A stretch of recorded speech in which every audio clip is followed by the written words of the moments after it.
સત્વ રજસ તમસ આ ત્રણ ગુણ ધરાવનારી માયા, એટલું જ માયા. એ માયાના ગુણ નહીં, આ ત્રણ ગુણ બનીને જ માયા થઈ. આ સત્વ રજસ તમસ એ માયાના ઘટકો છે.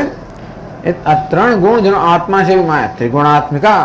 આ ત્રણ ગુણ જેનો આત્મા જે સ્વરૂપ છે એવી માયા.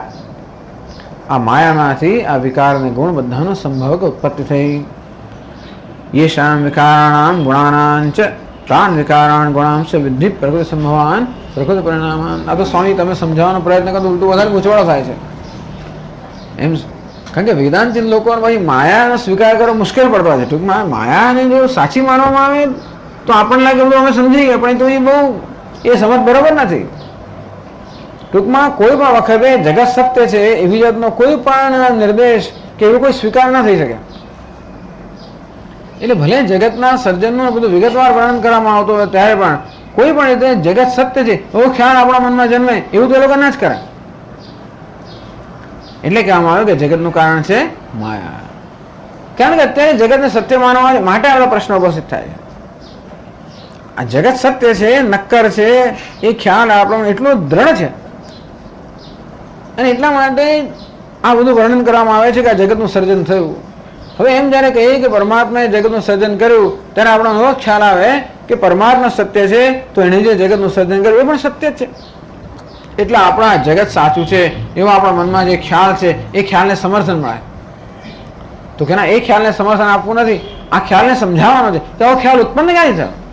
આ જગત સત્ય છે, સ્વામી એવું સત્ય ના હોય તો જગત સત્ય છે એવો ખ્યાલ ઉત્પન્ન ક્યાંથી થયો? તો કે એમનામાં જ માયા જે નથી એનો ખ્યાલ ઉત્પન્ન કરે. નહીં તો વિચાર કરો ને કે આ વિશ્વનો જયારે અનુભવ કરું છું ત્યારે કેવો સુખનો અનુભવ થાય છે, વિશ્વમાં કેવું સુખ મળે છે. આપણે પછી વિશ્લેષણ કરી ત્યારે જણાય કે વિષયમાં સુખ ક્યાંથી આવી શકે? જો એમાં સુખ હોત તો હંમેશા મને એમાં સુખ મળતું હોવું જોઈએ ને. મને જ નહીં, બધાને સુખ મળતું હોવું જોઈએ, એવું થતું નથી. એ બતાવે છે કે વિષયમાં સુખ નથી. સુખ તો આત્મા હોય અને છતાંય પણ વિષયમાંથી સુખ આપતું હોય એ પ્રકારનો આભાસ તો ઉત્પન્ન થાય જ છે. આનું નામ માયા. જે નથી એ હોવાનો દેખાવ ઉત્પન્ન કરે. તો જગત એ પ્રકારનું હોવાને કારણે અહીંયા શંકરાચાર્ય કહે પ્રકૃતિનો અર્થ માયા કરવાનો.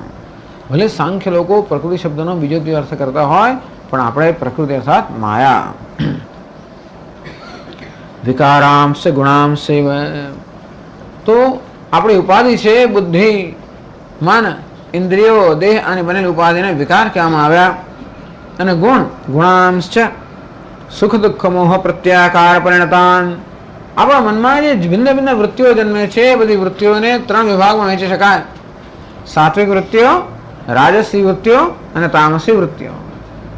મનમાં જ્યારે સુખ ઉત્પન્ન થાય સાત્વિક વૃત્તિ, દુઃખ ઉત્પન્ન થાય રાજસી વૃત્તિ, મોહ ઉત્પન્ન થાય તામસી વૃત્તિ. એ બધાને ગુણ કહેવામાં આવ્યા.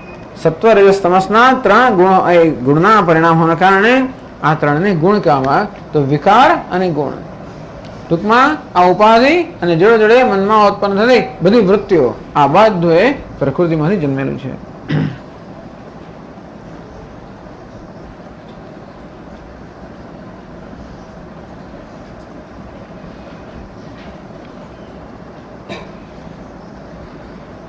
તો આગળ ભાષ્યમાં કહે છે કે પુનઃ તે વિકારાઃ ગુણાશ્ચ પ્રકૃતિ સંભવાઃ. કે પુનઃ તે વિકારાઃ ગુણાશ્ચ પ્રકૃતિ સંભવાઃ. જ્યારે શ્લોકમાં કહેવામાં આવ્યું કે વિકાર અને ગુણ બધા પ્રકૃતિમાં ઉત્પન્ન થાય તો વિકાર કયા અને ગુણ કયા? ટૂંકમાં આ જગતની સમજ આપણને આપે છે.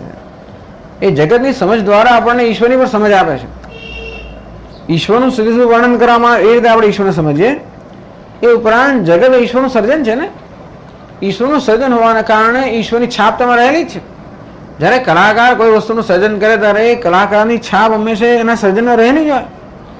તેમ ઈશ્વરે આ જગતનું સર્જન કર્યું છે પણ એની છાપ આમાં રહેલી જ છે. એ જ પણ ઈશ્વરની સમજ આપે. જોડે જોડે અત્યારે સંસાર, હું સંસારી છું, દુઃખી છું, જીવ છું, આ ક્યાંથી ઉત્પન્ન થયો? તો વાસ્તવમાં હું બ્રહ્મ છું તો પછી ત્યાં સંસારનો પ્રશ્ન ક્યાંથી આવ્યો? વાસ્તવમાં જગત મિથ્યા હોય તો પછી મને બાંધી કેવી રીતે શકે? મિથ્યા વસ્તુને બાંધી ન શકે. અને હું બ્રહ્મ હોઉં, નિત્ય મુક્ત હોઉં તો હું કેવી રીતે બંધાયો છું? આની સમજ આપે છે આ શ્લોકમાં. કે સંસાર અર્થાત બંધન કેવું ઉત્પન્ન થયું. તો આપણે સમજ પડે કે આપણે બરોબર સમજ્યા અને આપણે કારણ સમજીએ કે આ બંધનનું કારણ ખરેખર અજ્ઞાન સિવાય કશું છે જ નહીં, ત્યારે આપણે પછી આપણો પ્રયત્ન વ્યવસ્થિત થાય અજ્ઞાનને દૂર કરવાનો. એટલે આપણને જે મનમાં દુઃખ થાય છે એનું કારણ સમજવું બહુ મહત્વનું છે. કારણ કે સુખ પ્રાપ્તિ અને દુઃખ નિવૃત્તિ દરેક પ્રાણીની સ્વાભાવિક પ્રવૃત્તિ હોય કે સુખ પ્રાપ્ત કરવાનો પ્રયત્ન થાય, દુઃખમાંથી નિવૃત્ત થવાનો પ્રયત્ન થાય. પણ દુઃખમાંથી નિવૃત્ત થવાનો પ્રયત્ન કેવી થાય? જેને હું દુઃખનું કારણ માનતો હોઉં એને હું નિવૃત્ત કરવાનો પ્રયત્ન કરું. મને અત્યારે ગરમી લાગતી હોય તો હું માનું કે અહીંયા પવન નથી માટે ગરમી લાગે તો પવન ઉત્પન્ન કરું, એટલે કે પંખો ચલાવો. પંખો કેમ ચલાવ્યો? કારણ કે હવાના અભાવને કારણે મને ગરમી થાય છે. હવા આવે તો ગરમી દૂર થાય, એટલે ગરમીનું જે કારણ છે એ દૂર થાય તો ગરમી દૂર થાય, તેમ દુઃખનું કારણ દૂર થાય તો દુઃખ દૂર થાય. એટલે મનુષ્યની પ્રવૃત્તિ છે દુઃખના કારણ દૂર કરવાની. સરળ આપણે નાનપણથી કરતા આવે છે, આખી જિંદગી જન્મથી કરતા આવે છે કે દુઃખના કારણ દૂર કરવા અને સુખના કારણ ઉત્પન્ન કરવા.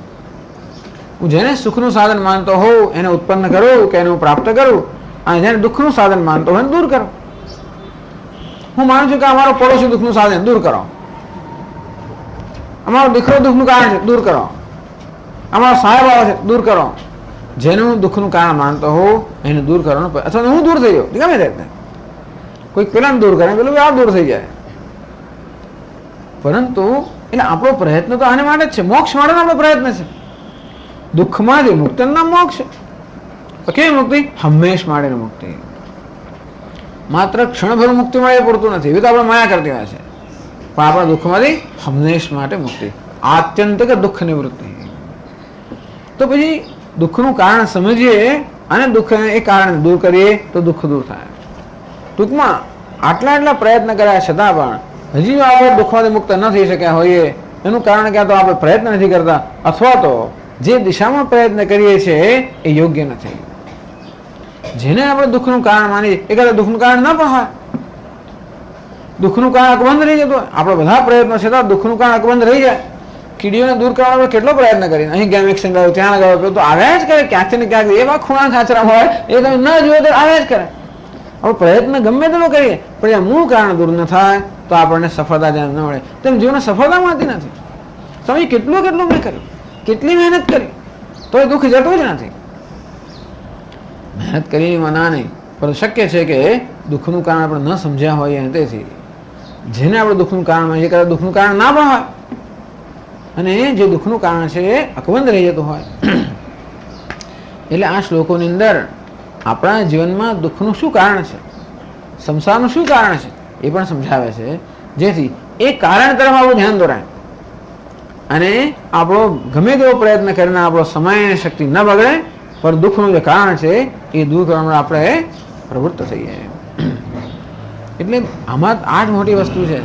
દુનિયાના જેટલા બધા ધર્મો અને દર્શનો છે એ બધાનો મૂળ ભેદ ક્યાં છે? દરેકના મત પ્રમાણે આ જગત દરેક જણ દુઃખનું કારણ સમજવાનો પ્રયત્ન કરે છે અને પછી એને દૂર કરવાનો ઉપદેશ કરે છે. તો એક વેદાંત એવો છે જેમ કહે છે કે દુઃખ મિથ્યા છે, બાકી દુનિયાના બધા લોકો દુઃખને સત્ય માને છે અને પછી એમાંથી મુક્ત થવા માટે ઉપાય બતાવે છે. વેદાંત કહે છે દુઃખ મિથ્યા છે, અને માટે મિથ્યા છે એટલે કે અણસમજમાંથી ગેરસમજમાંથી જન્મેલું છે. દુઃખ દૂર કરવા માટે જે ગેરસમજમાંથી જન્મ્યું છે એ ગેરસમજ દૂર કરવી જોઈએ, ભ્રમ દૂર કરવો જોઈએ. ભ્રમ હંમેશા અજ્ઞાનમાંથી જન્મે, પણ અજ્ઞાન દૂર કરવું જોઈએ. બસ વેદાંતનો આ એક જ સવારથી સાંજ રોજ આ એક જ વસ્તુ કહેવાની કે જે જીવનનો શોખ છે એનું ભ્રમ સિવાય બીજું કોઈ કારણ નથી. મળે ભ્રમની નિવૃત્ત થવી જોઈએ.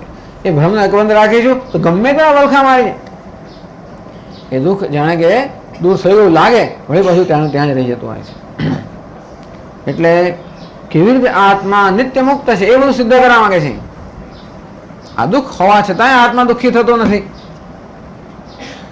અને બંધનનો અનુભવ થતો હોય છતાં પણ આત્મા બંધનમાં નથી, નિત્ય મુક્ત છે એવું બતાવે છે.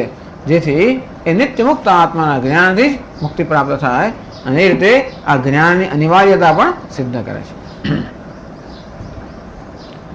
કે પુનઃ તે વિકારા ગુણાશ્ચ પ્રકૃતિ સંભવા. આ પ્રકૃતિમાં જન્મેલા ગુણો વિકારો કયા છે? તો 20મા શ્લોકમાં ઉત્તર આપે છે. કેવી રીતે પ્રકૃતિ અને પુરુષ આ સંસારનું કારણ કેવી રીતે બને છે એ 20મા શ્લોકમાં સમજાવે છે.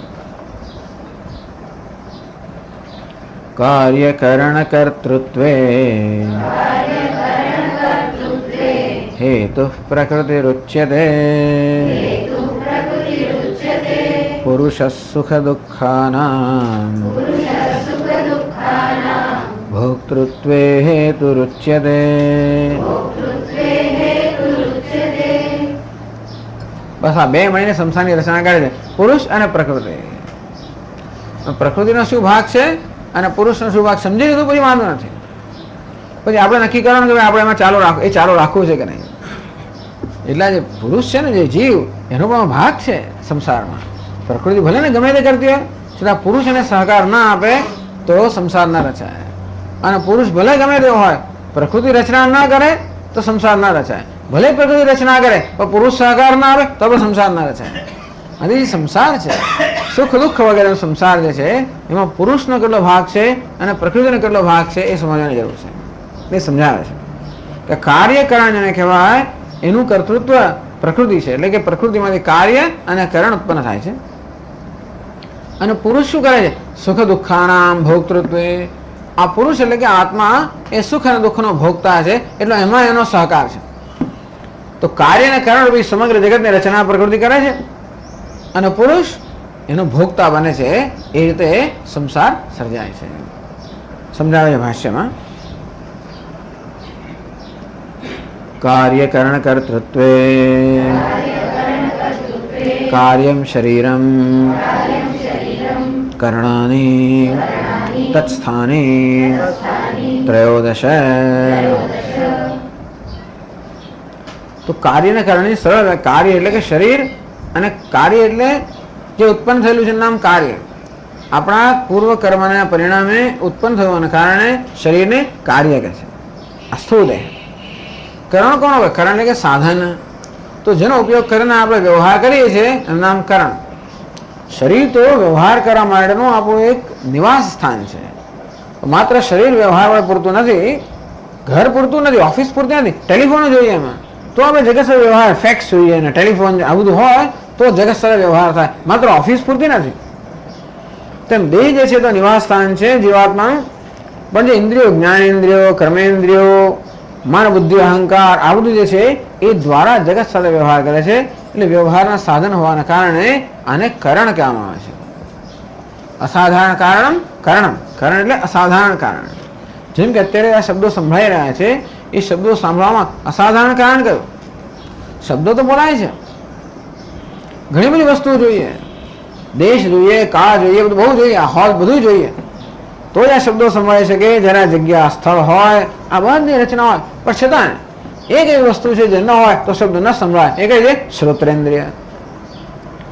શ્રોત્રેન્દ્રિય ઉપરાંત બીજા બધા પણ સાધનો જોઈએ, પણ બીજું બધું ના હોય તો ચાલે. આ જગ્યામાં બીજી જગ્યા પણ ચાલે, આ સ્થળનું બીજું સ્થળે ચાલે, આ કાળનો બીજો કાળ પણ ચાલે, આ વક્તાનો બીજો વક્તા પણ ચાલે, બધું ચાલે. પણ શ્રોત્રેન્દ્રિય ન હોય તો કોઈ સંજોગોમાં શ્રવણ ના થઈ શકે. એટલે શ્રવણ માટેનું અસાધારણ કારણ એટલે શ્રોત્રેન્દ્રિય. એ અસાધારણ કારણને કરણ કહેવામાં આવે છે, સાધન. તેમ આપણા જગતના વિષયો જે શબ્દ, સ્પર્શ, રૂપ, રસ, ગંધ આ બધાનું જ્ઞાન પ્રાપ્ત કરવાના અસાધારણ કારણો છે 5 જ્ઞાનેન્દ્રિયો. અંતે આપણે કર્મ કરતા હોઈએ છીએ, એક કર્મ માટેના પણ અસાધારણ કારણ છે 5 કર્મેન્દ્રિયો. તો એટલી જ્ઞાનેન્દ્રિયો કર્મેન્દ્રિયો પૂરતી નથી. એ જ્ઞાનેન્દ્રિયો જે બધો ડેટા, જે બધી વિગતો લઈ આવે એ બધાનું સંકલન કરનાર કોઈ જોઈએ અંદર એ છે મન. કારણ કે અમે એવું છે ને, ધારો કે આ જાસૂદનું ફૂલ છે તો આંખો માત્ર લાલ રંગનું જ્ઞાન આપે, સ્પર્શેન્દ્રિયના સ્પર્શનું જ્ઞાન આપે, ઘ્રાણેન્દ્રિયની સુગંધનું જ્ઞાન આપે.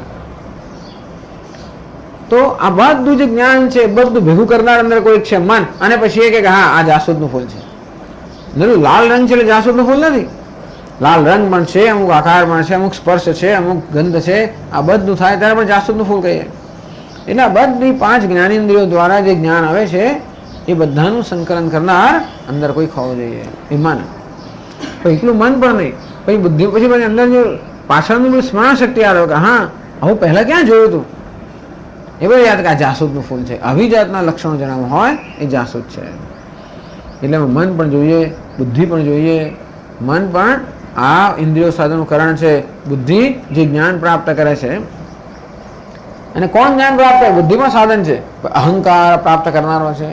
આ બધા જે છે ને કરણ કહેવામાં આવે છે. એટલે કાર્ય એટલે કે સ્થૂળ દેહ અને કરણ એટલે કે સૂક્ષ્મ દેહ એવું કહેવાય. કાર્યકરણ કર્તૃત્વે આ સ્થૂળ દેહ અને સૂક્ષ્મ દેહની ઉત્પત્તિ કર્તૃત્વે. તો કાર્ય અને કરણ કહેવામાં આવે કે આ કાર્યકરણમાં આ 13 વસ્તુનો સમાવેશ કરો. 14 પણ કહેવાય.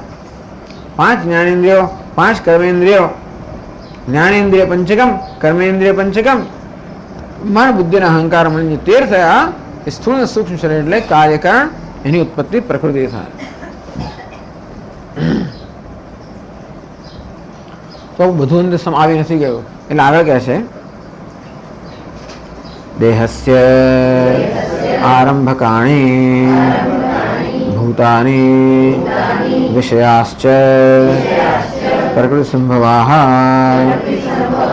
વિકારાઃ પૂર્વોક્તાઃ ઇહ કાર્યગ્રહણેન ગૃહ્યન્તે. તો કાર્ય શબ્દથી બીજા જે કાર્ય છે પણ આવી જાય. દેહસ્થ તો કે આ દેહ તો કહ્યું કે દેહ કાર્ય છે, દેહનો સમાવેશ થયો કાર્યમાં. પણ દેહ જન્મ્યો છે માંથી તો કે પંચમહાભૂતમાંથી. પંચીકૃત પંચમહાભૂતમાંથી સ્થૂળ પંચમહાભૂત દેહ થયો ને, એટલે એ પંચમહાભૂતો પણ આમાં કાર્યમાં આવી ગયા. દેહ આરંભકાણી ભૂતાની તો કે દેહનું નિર્માણ જેમાં થયેલું છે એ પંચમહાભૂતનો પણ સમાવેશ કાર્યમાં થઈ જાય. વિષયાશ્ચ એ જ પંચમહાભૂતોમાંથી શબ્દ સ્પર્શ રૂપ રસગંધ જગતના વિષયોનું પણ સર્જન થયું, માટે એમનો પણ સમાવેશ કાર્ય શબ્દમાં આવી જાય. પ્રકૃતિ સંભવાઃ વિકારાઃ પૂર્વોક્તાઃ ઇહ કાર્યગ્રહણેન ગૃહ્યન્તે. એ કાર્ય શબ્દથી માત્ર દેહ જ નહીં, પરંતુ દેહનું નિર્માણ જેમાં થયું પંચમહાભૂત, અને પંચમહાભૂતમાંથી જેનું નિર્માણ થયું પંચ વિષયો, એ બધા પણ કાર્યમાં આવી જાય. તો પણ જે ગુણો તો આવે ને. આગળ તો કહ્યું વિકારાંશ ગુણાંશ. આગળ શું કહ્યું? આગળ કહ્યું પ્રકૃતિ વિકાર અને ગુણો સર્જાય. અહીં કહે છે કારણ અને કાર્ય સમજાય, કાર્ય અને કરણ સમજાય સર્જાય છે. તો કાર્યકરણ તમે આગળના શ્લોકમાં શું કહ્યું કે વિકાર અને ગુણોનું સર્જન પ્રકૃતિમાં થયું. આ શ્લોકમાં છે કાર્ય અને કરણનું સર્જન પ્રકૃતિમાં થયું. એટલે વિકાર ને ગુણો જે કહેવામાં આવે એ કાર્ય અને કરણ હોવા જોઈએ ને. આગળના શ્લોકમાં કહ્યું કે કાર્ય અને કરણ વિકાર અને ગુણનું સર્જન થયું. આ શ્લોક છે કાર્યકરણનું સર્જન થયું. એટલે વિકાર ને ગુણમાં જેનો સમાવેશ થાય એ વસ્તુ કાર્યકરણમાં આવી જ જવી જોઈએ. એટલે આગળ કહે છે શંકરાચાર્યજી ગુણાશ્ચ પ્રકૃતિ સંભવાઃ સુખ દુઃખ મોહાત્મકાઃ કરણાશ્રયત્વાદ કર્ણગ્રહણેન ગૃહ્યન્તે. તો કે ગુણો પણ આવી જાય. ગુણાશ્ચ પ્રકૃતિ સંભવાઃ આગળ કહ્યું એટલે સુખ દુઃખ મોહાત્મકાઃ. આ 3 ગુણોના જે પરિણામ છે સુખ દુઃખ મોહ સત્વ રજસ તમસના કરણાશ્રય, એ ક્યાં રહેલા છે? જ્યારે સુખ કહીએ, દુઃખ કહીએ, મોહ કહીએ, એ ક્યાં રહેલું? તો કે મનમાં રહેલું છે. એટલે મન આવ્યું એટલે પછી મનમાં રહેલા સુખ દુઃખ મોહ પણ આવી જ જાય. એટલે એવું કરણાશ્રયત્વા કર્ણગ્રહણેન ગૃહ્યન્તે. એટલે સુખ દુઃખ મોહ વગેરે આ ગુણ જે છે એનો પણ આમાં સમાવેશ થઈ જાય. ટૂંકમાં સમગ્ર જગત એટલે કે પંચ વિષયોનું બનેલું જગત, આ સ્થૂળ દેહ, સૂક્ષ્મ દેહ, અને જોડે જોડે આપણા મનની સાત્વિક, રાજસી ને તામસી આ બધી વૃત્તિઓનો સમાવેશ થઈ ગયો કાર્ય અને કર્ણમાં. તેનો ભાવ એ છે કે સમગ્ર જગત, સમગ્ર જળ જગત છે એનું સર્જન કરનાર, દૃશ્ય જગત છે એનું સર્જન કરનાર પ્રકૃતિ છે. એ જ કહે છે આગળ તેષાં કાર્યકરણાનાં કર્તૃત્વમ ઉત્પાદકત્વમ યત તત્કાર્યકરણકર્તૃત્વમ તસ્મિन् કાર્યકરણકર્તૃત્વે હેતુઃ કારણમ આરંભકત્વેન प्रकृतिः उच्यते। एवं कार्यकरणकर्तृत्वेन संसारस्य कारणं प्रकृतिः।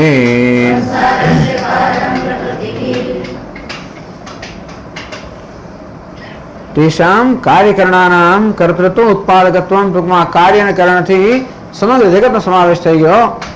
કર્તૃત્વે એના કર્તૃત્વમાં અર્થાત એના ઉત્પાદન કરવામાં એના સર્જન કરવામાં હેતુ કારણ છે પ્રકૃતિ. ટૂંકમાં આ કાર્યકરણ બધાનું સર્જન કરે છે પ્રકૃતિ. કારણ કે આ જળ છે, પ્રકૃતિ સ્વયં જળ છે એટલે જળ પ્રકૃતિમાંથી કાર્ય અને કરણ બનેલું આ સમગ્ર જગતનું સર્જન થયું. કાર્ય અને કરણ બે શબ્દમાં સમગ્ર જગતનો સમાવેશ થયો. કાર્ય શબ્દમાં આપણો દેહ અને બહારના વિશ્વનો સમાવેશ થયો. કરણ શબ્દમાં આપણો સૂક્ષ્મ દેહનો સમાવેશ થયો અને એ જોડે જોડે આપણી મનની વૃત્તિનો પણ સમાવેશ થયો. અને આ રીતે સ્થૂળ અને સૂક્ષ્મ સમગ્ર જગતનું સર્જન કરે છે પ્રકૃતિ. જેને અંગ્રેજીમાં વૈજ્ઞાનિકો કહે પ્રાઇમોર્ડિયલ કોઝ, મૂળભૂત કારણ, જેને વૈજ્ઞાનિકો ઉર્જા શક્તિ પણ કહે છે. કે આ બધી મેટર આ પ્રકૃતિને સમજાવવા માટે આ બધું પદાર્થો આવે ક્યાંથી? તો કે બધા ઉર્જામાંથી આવ્યા, શક્તિમાંથી આવ્યા, એનર્જીમાંથી આવ્યા. એ એનર્જી કહે છે ને વૈજ્ઞાનિકો, જેમાંથી જગત સર્જાયું એ એનર્જી એટલે આપણી પ્રકૃતિ. માત્ર એનર્જીથી જગત પૂરેપૂરું સમજાવાય નહીં. એનર્જીથી તો માત્ર જળ જગત સમજાવી શકાય કે આ સમગ્ર જળ જગત. એમની એનર્જીમાં તો કદાચ આપણું મન બધું નથી આવતું. એમની એનર્જીમાં ખાલી સ્થૂળ જગત જ આવતો હોય. આપણી એનર્જીમાં તો સૂક્ષ્મ જગત પણ આવી જાય. આપણી પ્રકૃતિમાંથી સ્થૂળ અને સૂક્ષ્મ સમગ્ર જગત ઉત્પન્ન થયું. એવં કાર્યકરણ કર્તૃત્વેન સંસારસ્ય કારણં પ્રકૃતિ. આ રીતે કાર્ય અને કારણનું સર્જન કરવાથી પ્રકૃતિ સંસારનું કારણ બની. ન હોત તો સંસાર ના હોત ને. જગત હોત તો સંસાર કેવી રીતે હોત? તો પછી સુખ મને મળે, સુખ મળે એટલે વધારે પ્રયત્ન કરું દુઃખ મળે. જગત શું કરે? જરાક સુખ આપે અને એટલા માટે હું લોભ આવું, પ્રયત્ન કરું, જે પછી એક પપડાય, પાછું થોડું ઘાય જઈને સુઈ જવું, વળી પાછો ઝંપલાવો, વળી પાછળ પડે. ટૂંકમાં આવું થાત કેવું છે. આ બધું હોત ને એવું લોભાનું ના હોત તો, જે આપણામાં આજે આકર્ષણ ઉત્પન્ન ના કરતું હોત તો, પ્રલોભન ઉત્પન્ન ના કરતું હોત તો થયું જ ના હોત ને. આ તો જગત રચ્યું તો ખરું એટલું જ નહીં, પરંતુ એમાં એક આકર્ષણ મૂક્યું એટલે બિચારો માણસ મને આકર્ષણ આયા જ કરે જાત જાતના વસ્તુમાં, અને એને કારણે પછી એને જાત જાતના અનુભવ થયા જ કરે. એટલે આ રીતે આ જગતને ઉત્પન્ન કરીને, જગત ઉત્પન્ન કર્યું તો વાંધો નહીં, પણ જગતના અનુભવોને સાધનો આપણે આપ્યા, બધું આપી દીધું. જગતના વિષય બનાવે એટલું જ નહીં, પણ જોડે જોડે એને કહ્યું લો 5 એનું જ્ઞાન મેળવવા, લો 5 કર્મેન્દ્રિયો તમે પ્રયત્ન કરો, મેળવવાનો પ્રયત્ન કરો, ભોગવાનો પ્રયત્ન કરો. એટલે કર્મેન્દ્રિયથી મેળવું, જ્ઞાનેન્દ્રિયથી ભોગવું, એવું થાય. આ બધું સાધન આપી દીધું, એને જોડે પેલો અહંકાર આપી દીધું, બધું આપી દીધું. એટલે ટૂંકમાં જગત અને એને ભોગવવાના બધા સાધનો પ્રકૃતિ લો લઈ જાઓ. આપણે તો ખુશ થઈ ગયા, થઈ આપણે કૃપા થઈ, ખબર નથી પડતી કે આમાંથી બધું દુઃખ સર્જાયેલું છે. એટલે આ રીતે બધું સર્જીને પ્રકૃતિ જગતનો સંસારનું કારણ બની. હવે બીજી પણ એક બે રીતે આ સમજાવે છે શંકરાચાર્ય મહારાજ. આગળ કહે છે કાર્ય કારણ કર્તૃત્વે ઇતિ અસ્મિન્નપી પાઠે કાર્યં યદ યસ્ય વિપરિણામઃ તત્તસ્ય કાર્યં વિકારઃ વિકારી કારણં તયોઃ વિકાર વિકારિણોઃ કાર્ય કારણયોઃ કર્તૃત્વે ઇતિ. તો આ શ્લોકમાં આપણે જો કાર્ય કરણ કર્તૃત્વે, તો બીજો પાઠ છે કાર્ય કારણ કર્તૃત્વે. એટલે અર્થ બદલાઈ જાય. કાર્ય કરણ કર્તૃત્વ, પ્રકૃતિએ કાર્ય અને કરણ બનેલું જગત બનાવ્યું. એમાં કાર્ય એટલે આ સ્થૂળ જગત અને કરણ એટલે સૂક્ષ્મ જગત. તો ક્યાંક એવો પાઠ છે કાર્ય કારણ કર્તૃત્વ. તો કારણનો શું અર્થ થાય? માટી કારણ છે અને ઘડો કાર્ય છે. જે વિકારી છે, જે વિકારને આપણે કાર્ય કહીએ અને વિકાર જેમાં થઈ શકે એને આપણે કારણ કહીએ. તેમ પણ કહેવાય કે કાર્ય કારણના સર્જનમાં પ્રકૃતિ કારણ છે. એટલે જગતને જોવાની બીજી પણ એક રીત છે કે તો જગત કાર્ય કારણનું બને છે એમ પણ કહેવાય, તો જગત કાર્ય કારણનું બને છે એમ પણ કહેવાય. જગતમાં જે કઈ જગ્યાએ કશું થયું હોય એનું કોઈ કારણ હોવું જ જોઈએ. એ કારણ પોતે કશા કારણ છોડવું જોઈએ. એટલે જગતમાં જ્યાં જોયું ત્યાં કાર્ય કારણની પરંપરા છે, બીજું કાંઈ નથી. એટલે એ રીતે પણ આપણે જગતને સમજી શકીએ કે જગત કાર્ય કારણ બનેલું છે. જગત કાર્ય કારણનું બનેલું છે, બંને રીતે કહેવાય. એટલે એમાં પાઠ લઈએ કાર્ય કારણ કર્તૃત્વ, એવો પાઠ આપણે સ્વીકારીએ તો પણ એનો અર્થ એવો જ થાય કે સ્થૂળ અને સૂક્ષ્મ આ સમગ્ર જગતનું કારણ. હું તમને કહું, આ કાર્ય કારણ પણ બહુ મજાની વસ્તુ છે. તો આવો પ્રશ્ન થાય કે આ મકાન બન્યું, મકાન શું હોય? કાર્ય કહેવાય. કાર્ય થયું એટલે ઉત્પન્ન થયેલું છે. એનું કારણ કયું? તો કે સ્વામી આ તો બધા ઈંટમાંથી ને સિમેન્ટમાંથી બધા, એ તો બરોબર છે. ઈંટ સિમેન્ટ બધું થઈને બન્યું કારણ આ જગ્યા મકાન. પણ છતાં મકાન બનાવવાનું કારણ શું? તો કે મારે જોઈતું હતું એટલા માટે. એટલે જે મકાનનો માલિક છે ને એના મનમાં એક સંકલ્પ, મારે મકાન જોઈએ છે, એ કારણ બન્યું. મનમાં મારો જે સંકલ્પ જન્મ્યો એ કારણ બન્યું. શેના માટે? બહારના મકાન માટે. એટલે સૂક્ષ્મ શરીર શું માટે કારણ બને છે? એમાં બધા વિચારો આવે, સંકલ્પો આવે, એને કારણે આ બહારની રચના થાય. એ પછી મને આવો સંકલ્પ કેમ જન્મ્યો કે મકાન, પેલાનું મકાન જોયું એટલા માટે, બીજાનું મકાન જોયું એટલે મને અહો મારે પણ હોવું જોઈએ. એટલે પેલાનું મકાન કારણ બન્યું, મારા મનો સંકલ્પ કાર્ય બન્યો. મારા મનો સંકલ્પ કારણ બન્યું, પેલું મકાન કાર્ય બન્યું. જો તમે સમજો તો એટલે કાર્ય અને કારણની આખી એક શાખા છે. મનમાં સંકલ્પ જન્મે કારણ, એમાંથી બહારનું સર્જન થાય કાર્ય. પણ સંકલ્પ કેમ જન્મે? બહાર કશું જોયું એટલે બહારના પદાર્થો સંકલ્પ જન્માવે, આ સંકલ્પ બહારના પદાર્થો જન્માવે, એ પછી બે સંકલ્પ પછી મકાન બન્યું.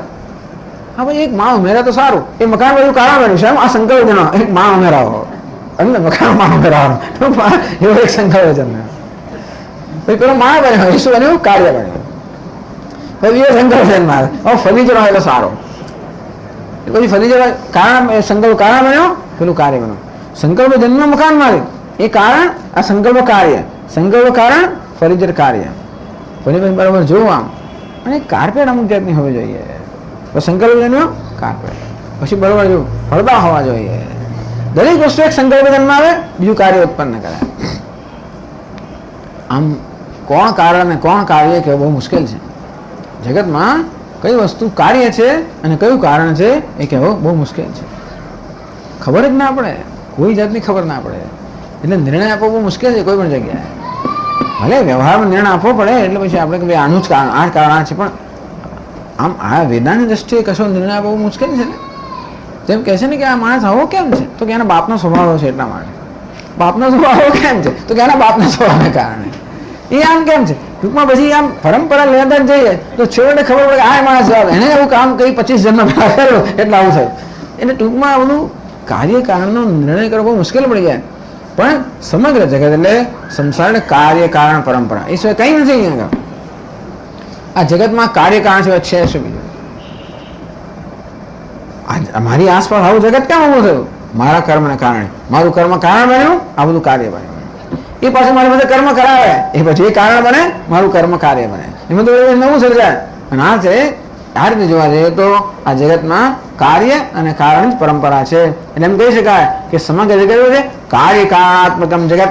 જગતમાં કાર્ય અને કારણ સિવાય કંઈ જ નથી. એટલે પહેલી તો સમજાવવાનું જગત શેનું બનેલું? કાર્ય કારણનું બનેલું છે.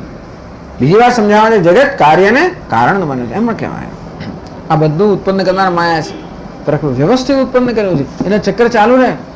પહેલાને કાર્ય બનાવ્યું કારણ, એ બધું કાર્ય કારણ, અને તેથી કોઈ અંત જ ના આવે. જો એક જ જગ્યાએ કાર્ય પૂરું થઈ જતું હોત ને, આ બહારનું જગત માત્ર કાર્ય જ હોત તો વાંધો નથી. આ મકાન માત્ર કાર્ય હોત તો વાંધો નહીં, કોઈ કારણમાં બને છે. શું કારણ? ઉપર પછી વધારાનું પાછું કારણ બન્યું. જે કાર્ય છે એ કારણમાં બને, વળી પાછું બીજાનું કારણ બને. એમ કરીને કાર્ય કારણ પરંપરા ચાલુ ને ચાલુ જ રહે, જન્મથી ચાલુ રહે છે. એટલે આપણે સંસારનો કોઈ અંત નથી. અથવા કાર્ય કારણનો બીજો પણ અર્થ કરે છે,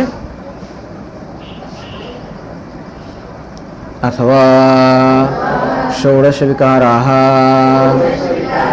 કાર્યમ સપ્ત પ્રકૃતિ વિકૃતયઃ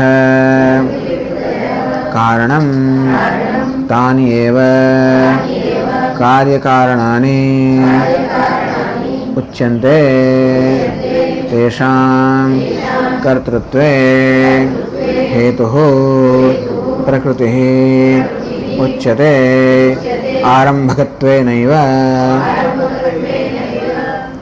અથવા બીજી એક પરિભાષા પ્રમાણે કાર્ય અને કરણનો અર્થ બીજો થઈ શકે તો સાંખ્ય લોકોની પરિભાષા પ્રમાણે એ લોકો કાર્ય અને કરણ બે સમજાવે, કાર્ય અને કારણ બે સમજાવે છે. અથવા ષોડશ વિકારા કાર્યમ સત્ય પ્રકૃતિ વિકૃતિ કારણમ ને કાર્ય કારણ જો અર્થ કરે છે. જો સાંખ્યની પરિભાષામાં આવું છે એ લોકો જગતની ઉત્પત્તિ આ રીતે સમજાવે છે કે જગતમાં સૌથી પહેલા અવ્યક્ત હતું. આપણે જેને માયા કહીએ છીએ અવ્યક્ત, પ્રલય અવસ્થામાં સૌથી પહેલા બધી ઉત્પત્તિ થઈ મહત્તત્વની સમષ્ટિ બુદ્ધિની ઉત્પત્તિ થઈ. એમાંથી પછી અહંકારની ઉત્પત્તિ થઈ. એ મહત્તત્વમાં અહંકાર ઉત્પન્ન થયો. બુદ્ધિમાં અહંકાર જન્મે ને. આપણે સવારે જાગે તો પહેલા બુદ્ધિ જન્મે, પછી અહમની ભાવના જન્મે, પછી પંચ તન માત્ર આકાશ વાયુ અગ્નિ જળ પૃથ્વી પંચ તન માત્રનું સર્જન થયું. અહીં સર્જન માટે આટલી સામગ્રી જોઈએ. પહેલા તો જ્ઞાન જોઈએ તો સર્જન થાય. સર્જન કરનાર કોઈ જોઈએ અહંકાર તો સર્જન થાય. એની પછી સાધન જોઈએ પંચતન માત્ર તો સર્જન થાય. એ શરૂઆતમાં આજે સાત ઉત્પન્ન થયા ને, મહત્તત્વ, અહંકાર, સમષ્ટિ અહંકાર અને પંચતન માત્ર, એને એ લોકો કારણ કહે છે. એટલે સપ્ત પ્રકૃતિ વિકૃતય કારણ, એમાં કારણ પણ ઉભા છે ને કાર્ય પણ છે ને કારણ કહે છે. ના ષોડશ વિકાર અને એમાંથી 16 વિકાર ઉત્પન્ન થયા. આમાં પછી પંચ મહાભૂત ઉત્પન્ન થયા, પંચ જ્ઞાનેન્દ્રિયાની, પંચ કર્મેન્દ્રિયાની. આમ કરે મને પછી એક મન એમ કરીને લોકો પાછું મનને એક ગણે છે. લોકો ક્યારેક મનને 4 ગણે, ક્યારેક 3 ગણે, ક્યારેક 1 ગણે છે. એમ કહીને 5 તો એટલે 5 જ્ઞાનેન્દ્રિયો, 5 કર્મેન્દ્રિયો, 5 વિષય અને 1 મન, એ 16 થયા વિકારો. એને લોકો કાર્ય કહે છે. એને અમને આવી વ્યાખ્યા છે. તો પેલા 7 ને કારણ કહે છે, 16 ને કાર્ય કહે છે. એમ કરીને 16 ને 7 23 અને પુરુષ એટલે 24. એમ કરીને 24 તત્વોનો એ લોકો જગત કહે છે. ક્યારેક 25 તત્વો એ કહેતા હોય છે.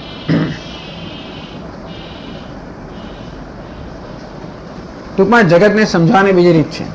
અચ્છા, જગતને એને સમજવાની 3 રીતો બતાવી. એક રીત કાર્ય અને કરણ, બીજી રીત કાર્ય અને કારણ, અને ત્રીજી રીત પ્રકૃતિ વિકૃતિ અને વિકાર. એમ કરીને 3 રીતે જગતને સમજાયું. તેષામ કર્તૃત્વે હેતુ પ્રકૃતિ ઉચ્યતે આરંભકત્વેનૈવ.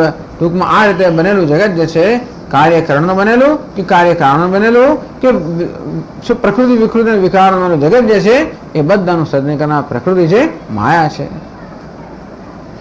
એ રીતે માયા આ સંસારનું કારણ બને છે. તો એકલી માયા કે એકલી પ્રકૃતિ ના થાય, પુરુષ એમાં સહકાર ના આપે તો સંસાર ના જન્મે. ભલા બધું સર્જન કર્યું પણ તો સંસાર ક્યારે જન્મે? પુરુષ એટલે આત્મા જે છે એમાં જયારે સહકાર આપે ત્યારે. તો કે પુરુષ સંસારનું કારણ બને છે. એ બીજી પંક્તિમાં કહે છે, એ સમજાવે છે. પુરુષશ્ચ સંસારસ્ય કારણમ યથા સ્યાત તદુચ્યતે. તો આ બધાની અંદર આ પુરુષ એટલે કે આત્મા કેવી રીતે સંસારનું કારણ બને છે એ પણ ભગવાન સમજાવે છે. કહે છે ભાષ્યમાં, પુરુષ જીવ ક્ષેત્રજ્ઞ ભોક્તા ઇતિ પર્યાયઃ સુખ દુઃખાનાં ભોગ્યાનાં ભોક્તૃત્વે ઉપલબ્ધત્વે હેતુઃ ઉચ્યતે. પુરુષ શબ્દનો અર્થ કરે જીવ. પુરુષ એટલે જીવાત્મા. મેં કહ્યું તે પ્રમાણે પુરુષનું મૂળ સ્વરૂપ ચૈતન્ય જ છે, પરમાત્મા છે. એ પરમાત્મા જ્યારે ઉપાધિમાં અહમ ભાવ ધરાવે ત્યારે એ જગતનું કારણ બને. એટલે આ ઉપાધિમાં અહમ ભાવ ધરાવનાર પરમાત્માને માટે પુરુષ શબ્દ વાપરવામાં આવ્યો. એટલે કે જીવાત્મા, જીવ.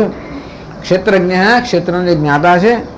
ભોગતા, જેને ભોગતા પણ કહેવામાં આવે છે.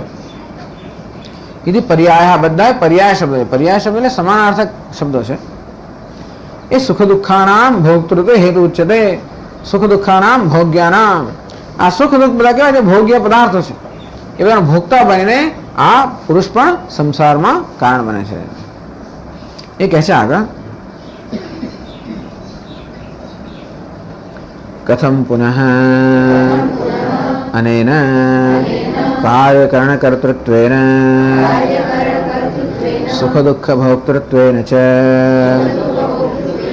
પ્રકૃતિ પુરુષયોઃ સંસાર કારણત્વમ ઉચ્યતે ઇતિ. કથમ પુનઃ અનેન કાર્યકરણકર્તૃત્વેન સુખ દુઃખ ભોક્તૃત્વેન છે. ચાલો, પ્રકૃતિ આ કાર્યકરણાત્મક જગતની સર્જના કરી, સર્જન કર્યું અને પુરુષ છે બધાનો ભોગતા બન્યો, એને કારણે સંસાર કેવી રીતે ઉત્પન્ન થયો? ઉચ્ચતે, એ કેવી રીતે સંસાર ઉત્પન્ન એમ કેવી રીતે કહેવાય છે? તો ઉત્તર આવે છે, અત્ર ઉચ્યતે કાર્યકરણ સુખ દુઃખ રૂપેણ હેતુફલાત્મના પ્રકૃતેઃ પરિણામ અભાવે પુરુષસ્ય ચેતનસ્ય અસતે તદુપલબ્ધૃત્વે કુતઃ સંસારસ્ય. એ કહે છે કે સંસાર કેવી રીતે હોઈ શકે આ બે ન હોય તો? કાર્યકરણ સુખ દુઃખ રૂપેણ હેતુ ફલાત્મના પ્રકૃતિ પરિણામ અભાવે. જો પ્રકૃતિ આ પ્રકારનું જગત ન સર્જ્યું હોત, જગતમાં વિષયો પણ હોત, એ વિષયોનો ઉપભોગ કરવા માટેના સાધનો પણ હોત, આ બધું જગત ન સર્જાયું હોત. એટલું જ નહીં, પરંતુ દરેક અનુભવ નવાનો અનુભવ ઉત્પન્ન કરવાનું કારણ પણ શું બને? એ પણ પ્રકૃતિએ સર્જેલું છે. પ્રકૃતિએ જગતના વિષયો સર્જ્યા, એને ઉપભોગ કરવાના માટેના સાધનો પણ સર્જ્યા. ચલો, એમ કરવાથી અનુભવ કરતો પતી જતો તેમ નહીં, દરેક અનુભવ નવા અનુભવનું કારણ એવું પણ સર્જ્યું. એક એવી પણ રચના કરી કે દરેક અનુભવમાં એક પ્રત્યાઘાત જન્મ આવે. શેનો? હર્ષ શોકનો. એને કારણે બીજું નવું પાછું ભોગ જન્મે. હર્ષ હોય તો એને પકડી રાખવામાં આવો, ભોગ હોય તો એને દૂર કરવામાં આવું, પછી નવું જન્મે. એને કારણે નવું કર્મ થાય, એને કારણે નવું ફળ મળે. આમ કરીને પ્રકૃતિએ બંને વસ્તુ કરી. આ કાર્ય અને કરણાત્મક જગત સર્જ્યું, અને જો એમાં કારણ અને કાર્યની પરંપરા પણ સર્જી, જેથી આ પ્રકારનું ચક્ર ચાલુ રહે. આવું પ્રકૃતિ ન સર્જ્યું હોત તો સંસાર કેમ હોઈ શકે? ભલે ને પ્રકૃતિએ સર્જ્યું, હું આંખો બંધ કરી દઉં તો, હું ધારો કે અનુભવ કરું નહીં તો, ભલે ને ગમે તે અનુભવ થાય, મારા કોઈ વિકાર જન્મે નહીં તો તોય પણ સંસાર ના જન્મે. એટલે પુરુષસ્ય ચેતનસ્ય અસતિ તદુપલબ્ધત્વે. તો પ્રકૃતિ આ બધું કર્યું, પુરુષ એનો શું સહકાર આપે છે? પુરુષ પણ એમાં એની બરાબર જાળમાં ફસાય. એટલા માટે પુરુષ પણ જાળમાં, પુરુષ એટલે આત્મા, જીવાત્મા, એની જાળમાં ફસાય છે. એનામાં વિવેક નથી, એનામાં જ્ઞાન નથી કે વિવેક નથી. એને કારણે જગતના પદાર્થોને સાચા માની લેવા, પોતાની જાતને અલ્પ માની લેવો, પોતાની જાતને અધૂરો માની લેવો, અને જગતના પદાર્થો મને પૂર્ણ કરશે એ પ્રકારની માન્યતા ધરાવી. એમ કરીને જગતના પદાર્થોને પૂર્ણતા માટે એમને પ્રાપ્ત કરવા, એમનો ઉપભોગ કરવો, આ બધો અવિવેક જો પુરુષમાં ન હોત તો સંસાર ના રચાત. એટલે વેદાંત શાસ્ત્ર કહે છે કે સંસારની રચના માટે આ બંને જવાબદાર છે. એટલા જ માટે સુષુપ્તિની અંદર જયારે પ્રકૃતિ પણ નથી હોતી ત્યારે સંસાર નથી આવતો. પુરુષ હોય છે ત્યાં આગળ, પ્રકૃતિ નથી માટે સંસાર નથી. અને જ્ઞાની પુરુષ માટે પ્રકૃતિ છે પણ પેલો ભોગતા માટે તો સંસાર નથી. બાકીના બધા લોકો વચ્ચેમાં આવી જાય, ત્યાં પ્રકૃતિ પણ છે અને પુરુષ પણ છે. અવિવેક છે, ભોક્તૃત્વ એટલે અવિવેક. આ પુરુષ અને પ્રકૃતિનો વિવેક ન કરી શકવો, સત્ય અને મિથ્યાનો વિવેક ન કરી શકવો. અને ભલે જાદુગર ભલે આખું જાદુની રચના કરે, તો આપણે આનો ધારો કે રહસ્ય જાણતા હોય તો આપણે ના ફસાઈએ. પણ જાદુગર તો જાદુની રચના કરી, પેલા પ્રેક્ષકોનું પણ જ્ઞાન ન હોવાના કારણે એને સાચું માની લે અને અનેક પ્રકારની લાગણી અનુભવે. તેવી રીતે આખા જગતની રચના કરી. આ બિચારો અજ્ઞાની પુરુષ, એની ખબર નથી કે આ જગત કેવું છે, એનું રહસ્ય ન જાણવાને કારણે એને સાચું માની લે અને એમાં પછી ફસાય. અને આ એટલે પુરુષ કે આ જીવાત્માનું અજ્ઞાન, એમાં જન્મનો અવિવેક એ પણ સંસાર માટે કારણભૂત છે. પુરુષસ્ય ચેતનસ્ય અસતિ તદુપલબ્ધત્વે. આમ એને ભોગવનાર જો પુરુષ ચેતન ન હોત તો કોઈ સંસાર સ્યાત, સંસાર ક્યાંથી હોઈ શકે? તો એ જ કહે છે આગળ, યદા પુનઃ કાર્યકરણ સુખ દુઃખ રૂપેણ હેતુફલાત્મના પરિણતયા પ્રકૃત્યા ભોગ્યયા પુરુષસ્ય તદ્વિપરીતસ્ય ભોક્તૃત્વેન અવિદ્યારૂપસંયોગ સ્યાદ તદા સંસાર સ્યાદિતિ. પરંતુ યદા પુનઃ કાલિકા સુખ દુઃખ રૂપેણ હેતુ ફલાત્મના પરિણતા પ્રકૃત્યા, પણ આ પ્રકૃતિ આ રીતે જયારે બરોબર આવી રીતે વ્યવસ્થિત જન્મેલી છે, પ્રકૃતિએ વ્યવસ્થિત જગત બનાવ્યું છે જેથી આ ફસાય અંદર, અને એવી રચના કરેલી છે. એક તો કાર્યકરણ સર્જ્યા, વિષયો સર્જ્યા, એને અનુભવ કરવા માટેના કારણો સર્જ્યા. જો કારણ કાર્યની પરંપરા રચી તો એક અનુભવ બીજાને જન્મ આપ્યા જ કરે. આ બધી વ્યવસ્થિત રચના કરી અને જોડે જોડે એટલે કે ભોગ્ય પદાર્થો ઉત્પન્ન કર્યા અને પુરુષ પછી એને ભોગવે. એડમ ને એવું જે તમે કહેતા હો ને આ બધું એવું જ છે. આ પુરુષ ને પ્રકૃતિ એકમાં આકાશ ઉત્પન્ન કરવાની શક્તિ ધરાવી મૂકી અને બીજામાં મૂર્ખતા મૂકી મૂકવા એટલે ભાઈ ચાલે સંસાર, એટલે મંગળા વિવેક મૂર્તા. એટલે પ્રકૃત્યા ભોગ્યા પુરુષસ્ય વિપરીતસ્ય ભોક્તૃત્વેન અવિદ્યારૂપ સંયોગસ્ય. તે રીતે અવિદ્યાથી સંયોગ છે, આ કોઈ સંયોગ બીજો નથી. આગળ સમજાવે છે પુરુષ અને પ્રકૃતિનો સંયોગ મુખ્ય અર્થમાં હોય ના શકે, ચેતન ને જળનો સંયોગ ના થઈ શકે, પરંતુ અવિદ્યાને કારણે સંયોગ થયો. એટલે અવિદ્યારૂપ સંયોગ નસ્ય અથ્યાત તદા સંસાર સ્યાત. અને તેથી પુરુષ અને પ્રકૃતિ હોય તો વાંધો નથી, બંને સંયોગ છે, સંયોગ શક્ય નથી, પણ અવિદ્યાને કારણે સંયોગ છે. અવિદ્યા એટલે અવિવેક, એને કારણે પોતાને ભોગતા માનવો અને ભોગ્ય માનવો, અને આ રીતે સંસાર ઉત્પન્ન થયો. એટલે કહે છે અતઃ યત પ્રકૃતિ પુરુષયોઃ કાર્યકારણ કર્તૃત્વેન સુખ દુઃખ ભોક્તૃત્વેન ચ સંસાર કારણત્વમ ઉક્તમ તદ્યુક્તમ ઉક્તમ તદ્યુક્તમ ઉક્તમ. એ જે કહ્યું તો બરાબર કહ્યું. અતઃ યત પ્રકૃતિ પુરુષયોઃ કાર્યકારણ કર્તૃત્વેન સુખ દુઃખ ભોક્તૃત્વેન ચ. આમ પ્રકૃતિ કાર્યકરણનું સર્જન કરીને અને પુરુષ સુખ દુઃખના ભોક્તૃત્વનું સર્જન કરીને બંને ભેગા મળીને આ સંસારનું કારણ બન્યા. એવું ભગવાન કહે છે એ યોગ્ય છે. બેમાંથી એક જ હોત તો પણ ના થાત, અને બે જેવા છે તેવાના હોત તો પણ ના થાત. નરી પ્રકૃતિ હોત તો પણ સંસાર ના હોત, નરો પુરુષ હોત તો પણ સંસાર ના હોત, અને જોડે પ્રકૃતિ પુરુષ જેવા છે તેવા ના હોત તો પણ સંસાર ના હોત. તેથી પ્રકૃતિ સરળ હોત, ટૂંકમાં જેવી છે તેવી જણાવી હોત તો સંસાર ના હોત, અને પુરુષ બુદ્ધિમાન હોત તો પણ સંસાર ના હોત. તો પ્રકૃતિ છે એના કરતા જુદી જણાય છે, અને પુરુષ જે છે સમજતો નથી. ટૂંકમાં બંનેને સંયોગ કરી આ સંસાર છે. એટલે પ્રશ્ન એ સંસાર કોને કહેવાય? સંસાર એટલે શું એ કહે છે કહ પુનઃ અયમ સંસારો નામ સુખ દુઃખ સંભોગ સંસાર પુરુષસ્ય ચ સુખ દુઃખાનામ સંભોક્તૃત્વમ સંસારિત્વમ ઇતિ. એ સંસાર વેદાંતમાં સંસાર કોને કહે છે સમજવાની જરૂર છે. તો કે ઘણીવાર જગતને પણ સંસાર કહે છે, પણ માત્ર જગત સંસાર નથી, પરંતુ આ સુખ દુઃખમાં ભોક્તૃત્વ, આ કર્તૃત્વ અને ભોક્તૃત્વ એને સંસાર કહે છે. ભોક્તૃત્વ કર્તૃત્વ જન્મ આવે છે. જ્યારે હું સુખનો ઉપભોગ કરું ત્યારે એમાંથી કંઈ કરવાની ઈચ્છા જન્મે કે આ સુખ જળવાય રહે માટે કર્મ જન્મે, કે દુઃખનો ઉપભોગ કરવો ત્યારે ઈચ્છા જન્મે કે આને દૂર કરવું. આમ ભોક્તૃત્વ કર્તૃત્વને જન્મ આપે, અને કર્તૃત્વ મેં કર્મ કર્યું માટે મારે ભોગવવું પડે, આમ કર્તૃત્વ ભોક્તૃત્વને જન્મ આપે. પેલા ભોક્તૃત્વ કે હું ભોગતા છું, આમ સુખ દુઃખનો ઉપભોગ કરું.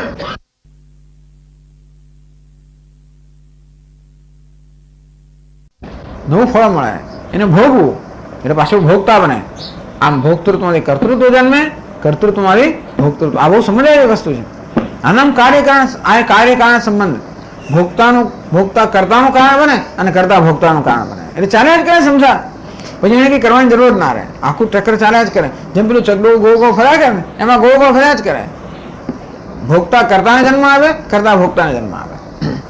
ભોગતા હર્ષ શોક ભોગવે એટલે તરત વિચાર નહીં કંઈક કરું, હર્ષ જળવાય રહે, શોક જતો રહે.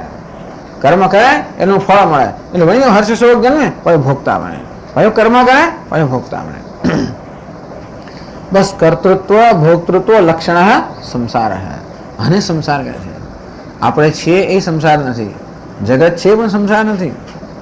લોકો ખાલી વ્યર્થ માને છે કે આ જગત સંસાર છે. સ્વામી દયાનંદ મહારાજ કે ને એકવાર કોઈક માણસ એને મળવા આવ્યા, કેમ છો, આવ્યા છો? તો કે હા સ્વામી, મારા સંસારને લઈને આવ્યો છું. કોણ સંસાર? એની પત્નીને બાળકો. એવું સંસાર નથી. પત્નીને બાળક હોવા એટલે સંસાર છે એવું નથી. શરીર હોવે એટલે સંસાર છે, કશું હોવું સંસાર નથી. માત્ર એમાંથી અવિવેકને કારણે આ કર્તૃત્વ અને ભોક્તૃત્વ જન્મવું એનું નામ સંસાર. એ વિવેક છે એટલું જ દૂર કરવાનું. આપણે જગતને દૂર કરવાની જરૂર નથી, કશાને દૂર કરવાની જરૂર નથી. આ શરીરમાં ભલે રહ્યું, મન બુદ્ધિ બધા ભલે રહ્યા. વેદાંત શાસ્ત્રને કશું તોડવા ફોડવાની ઈચ્છા જ નથી. કઈ નિરોધ કરી નાખો, તોડી નાખો, કઈ જરૂર જ નથી. જે છે બધું વ્યવસ્થિત ભલે રહ્યું. માત્ર આટલું જ દૂર કરવાનું, આ કર્તૃત્વ અને ભોક્તૃત્વ આટલું જ દૂર કરવાનું. આનંદ કરો સંસારમાં, જગતમાં આનંદ કરવા માટે છે. પણ ખરો આનંદ ક્યાં થઈ જાય? કર્તૃત્વ અને ભોક્તૃત્વથી મુક્ત હોય તો આનંદ માણી શકે. બસ એ જન્મ્યું છે અવિવેકમાંથી, અજ્ઞાનમાંથી. એ પણ આગળ સમજાવશે ભગવાન કે એક અવિદ્યા, અવિવેક જ બધાનું કારણ છે. એનું નામ સંસાર. બીજું આ જગત છે એ સંસાર નથી. ઓકે. ઓમ પૂર્ણમદ પૂર્ણમિદમ પૂર્ણાત પૂર્ણમુદચ્યતે પૂર્ણસ્ય પૂર્ણમાદાય પૂર્ણમેવાવશિષ્યતે. ઓમ શાંતિ શાંતિ શાંતિ. શંકરં શંકરાચાર્યં કેશવં બાદરાયણં સૂત્રભાષ્યકૃતો વંદે ભગવન્તો પુનઃ પુનઃ. ઈશ્વરો ગુરુરાત્મેતિ મૂર્તિભેદવિભાગિને વ્યોમવદ્વ્યાપ્તદેહાય દક્ષિણામૂર્તયે નમઃ. ઓમ શાંતિ શાંતિ શાંતિ. હરિ ઓમ. શ્રી ગુરુભ્યો નમઃ. હરિ ઓમ. ઓમ નારાયણઃ પરો વ્યક્તાત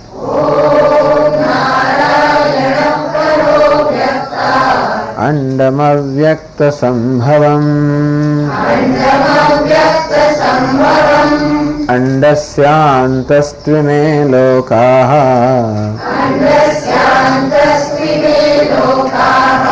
સપ્તદ્વીપા ચ મેદિની. 19મા શ્લોકથી. પ્રકૃતિમ પુરુષમ ચૈવ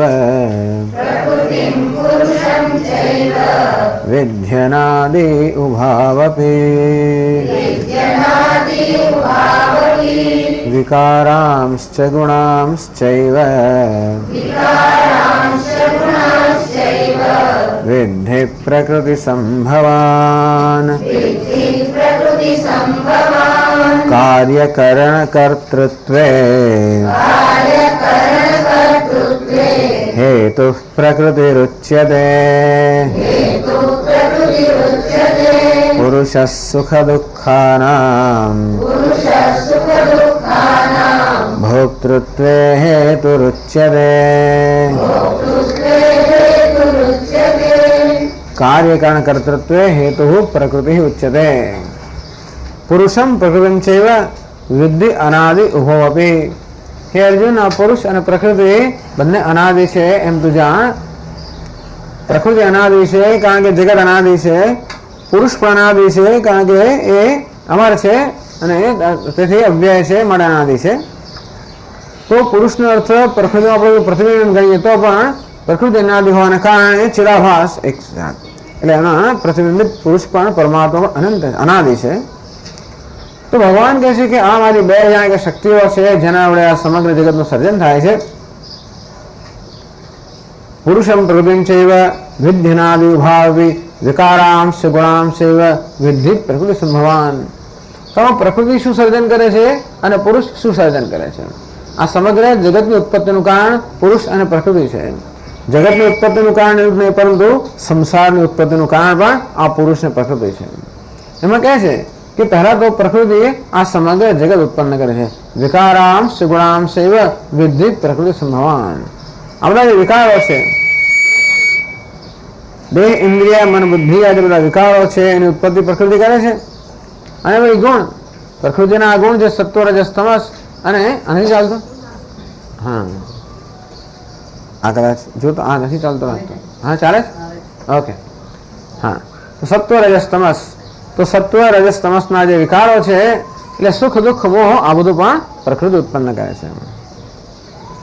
એ જ વસ્તુને બીજા શ્લોકમાં કહી, કાર્ય કરણ કર્તૃત્વે હેતુ પ્રકૃતિ ઉચ્યતે.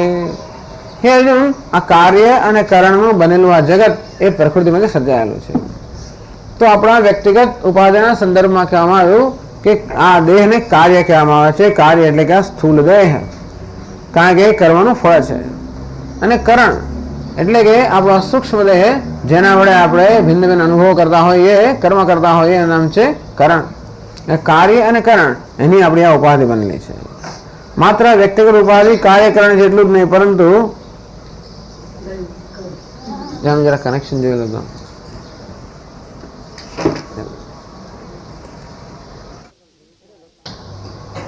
એટલે વ્યક્તિગત સ્તર પર જેવી રીતે આ કાર્ય અને કરણની આ વ્યક્તિગત ઉપાધિ બનેલી છે, તેમ સમષ્ટિમાં પણ આ સમષ્ટિ ઉપાધિ પણ કાર્ય અને કરણની બનેલી છે. એટલે શંકરાચાર્ય મહારાજે સમજાવ્યું કે કાર્યમાં જો દેહનો સમાવેશ થાય તો દેહ જેનાથી બન્યો છે એ પંચમહાભૂત પણ આવી જાય, અને પંચમહાભૂતમાંથી જે બન્યા છે એ વિષયો પણ આવી જાય. એટલે પંચમહાભૂત અને વિષયોનું બનેલું આ જગત એનો સમાવેશ કાર્યમાં થઈ જાય. અને કરણની અંદર પેલા સત્વ, રજસ, તમસ આ ત્રણ ગુણો એમાં ઉત્પન્ન થયેલા સુખ, દુઃખ, મોહ આ બધી વૃત્તિઓનો પણ સમાવેશ થઈ જાય. આમ સમષ્ટિ અને વ્યષ્ટિ, સ્થૂળ અને સૂક્ષ્મ જગત છે એ સર્વ આ પ્રકૃતિમાંથી સર્જાયેલું છે. એ પણ કહેવામાં આવ્યું કે એનો બીજો એક પાઠ છે કાર્ય કારણ કર્તૃત્વ. તો જેવી રીતે આ જગતમાં આપણે કાર્ય અને કરણના રૂપમાં છે એમ સમજી શકીએ, તેવી રીતે આ જગત કાર્ય અને કારણ બને છે એમ પણ કહી શકાય.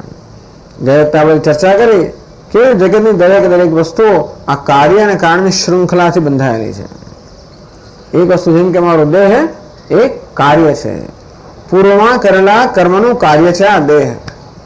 એ દેહ નવા કર્મનું કારણ બને છે.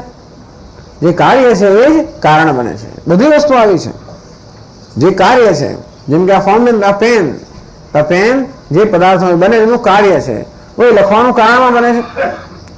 આમ એટલે થાય છે શું કે જગતમાં જે કઈ વસ્તુ છે એ ઉત્પન્ન થયેલું છે, કાર્ય છે, પણ સ્વયં કારણ હોવાને કારણે બીજા કાર્યને ઉત્પન્ન કરે. એ ઉત્પન્ન થયેલું કાર્ય વળી કાર્ય બને અને કારણ પણ હોવાના કારણે વળી નવા કાર્યને ઉત્પન્ન કરે. આમ જગતનો દરેક પદાર્થ કાર્ય પણ છે અને કારણ પણ છે. બહુ સમજવાની વસ્તુ છે. એટલા માટે આ સંસારનો અંત નથી આવતો. જગતનો અંત કેમ નથી આવતો? એની જ કારણ કહેવાય જે કાર્યને ઉત્પન્ન કરે.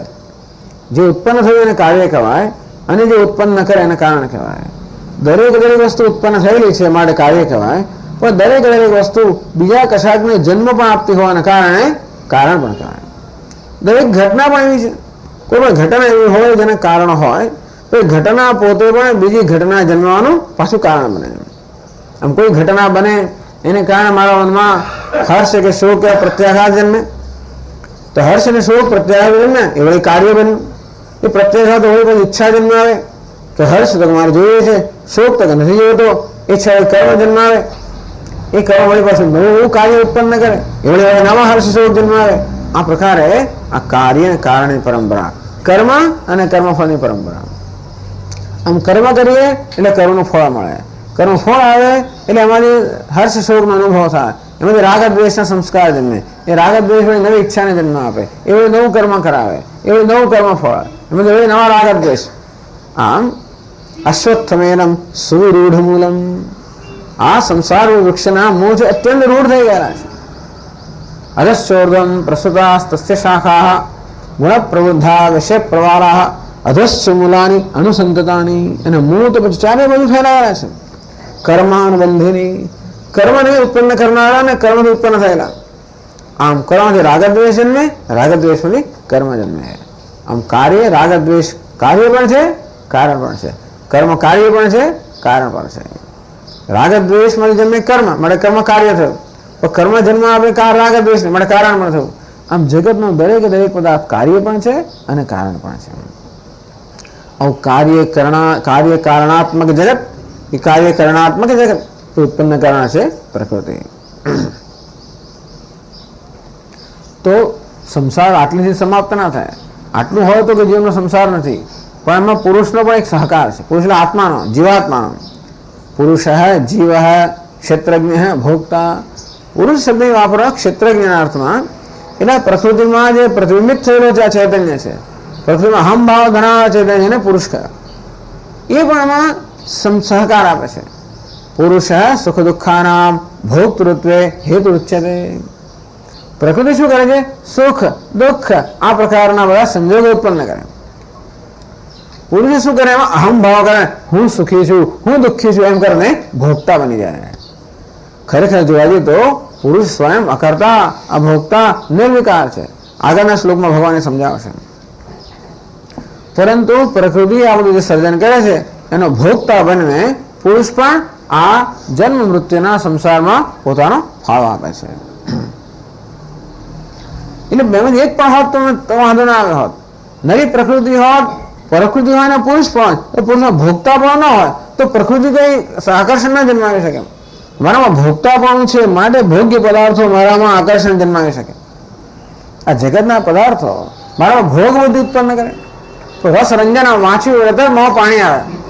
વસ્તુ મારામાં ભોગ બુદ્ધિ ઉત્પન્ન કે પાણી આવવા પણ છે, ભોગતા પણ છે, નહીં તો ના થાય. અથવા નવી પેલી મોટર કારની જાહેરાત જોઈને તરત આપણામાં કંઈક આવે કે આમ કેવું મજા આવે, કેવું તરત આપણામાં એને કંઈક એને એમાં રાઈડ લેવાનો, એમાં એને હંકારવાનો એવું કંઈક એક પ્રકારનો એક મોડક જન્મે.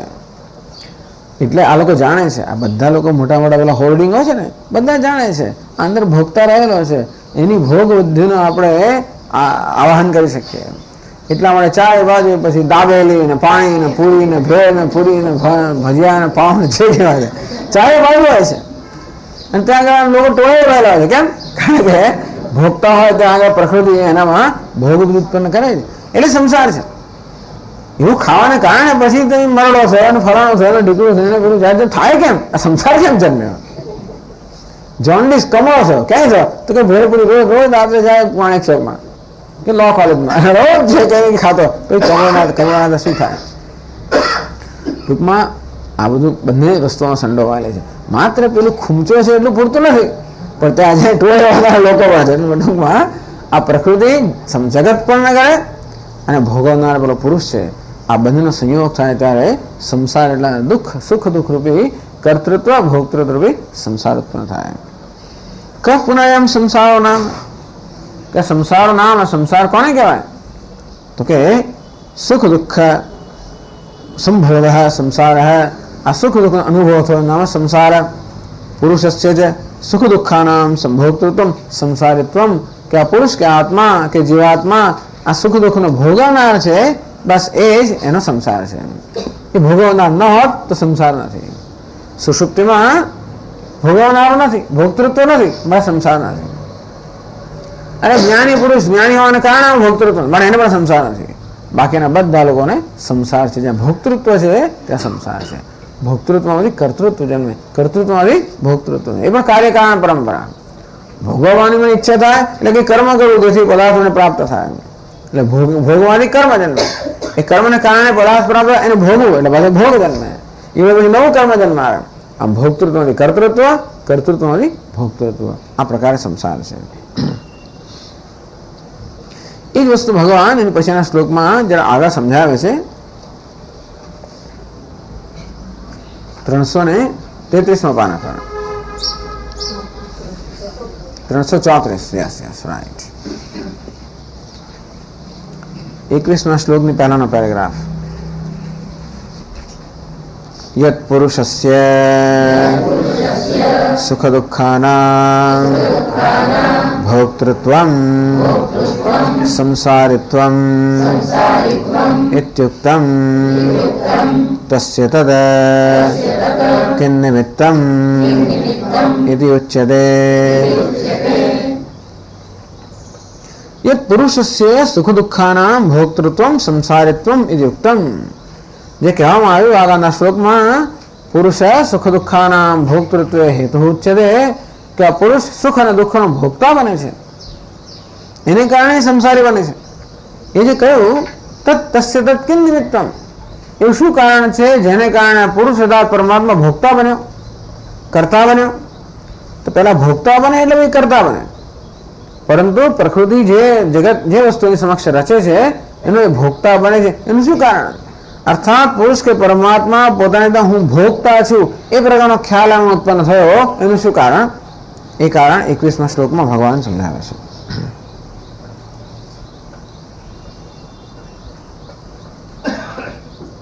પુરુષ પ્રકૃતિસ્થો હે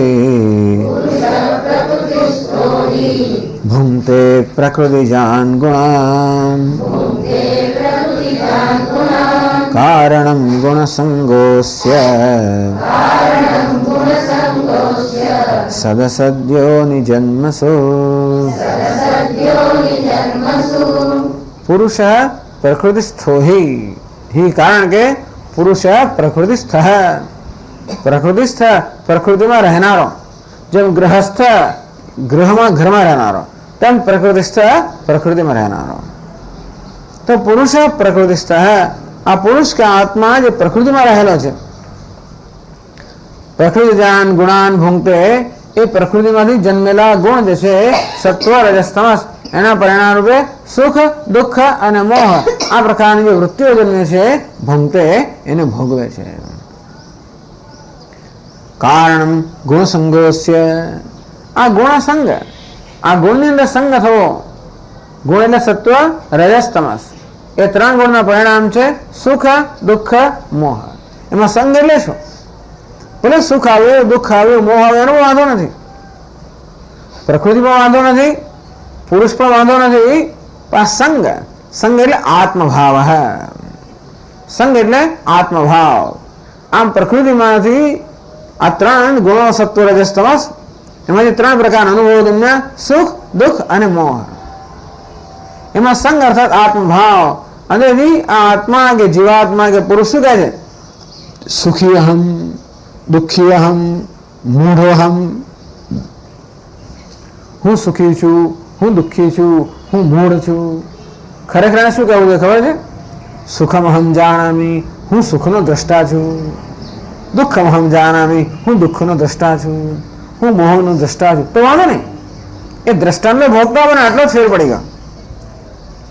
દ્રષ્ટા એનું સ્વરૂપ છે, દ્રષ્ટાનો દ્રષ્ટા રહ્યો હોત અને જો એ પ્રકારની મારામાં એ પ્રકારનો ખ્યાલ જન્મતો હોત કે એ પ્રકારની દ્રષ્ટિ જન્મતી હોત કે હા આ સુખ વૃત્તિ છે હું એનો દ્રષ્ટા છું, પ્રકાશક છું, સાક્ષી છું. હે દુઃખ વૃત્તિ જન્મી એનો સાક્ષી છું, હે મોહ વૃત્તિ જન્મી એનો સાક્ષી છું, તો હું એની સાથે સંકળાઈ ન શકું. ખરેખર જોવા જઈએ તો આગળ પછીના શ્લોકમાં સમજાય શંકરાચાર્ય કે પુરુષ અને પ્રકૃતિનો ખરેખર તો કોઈ સંગ ના થઈ શકે. તો સંબંધ કયો? પુરુષ પ્રકૃતિનો.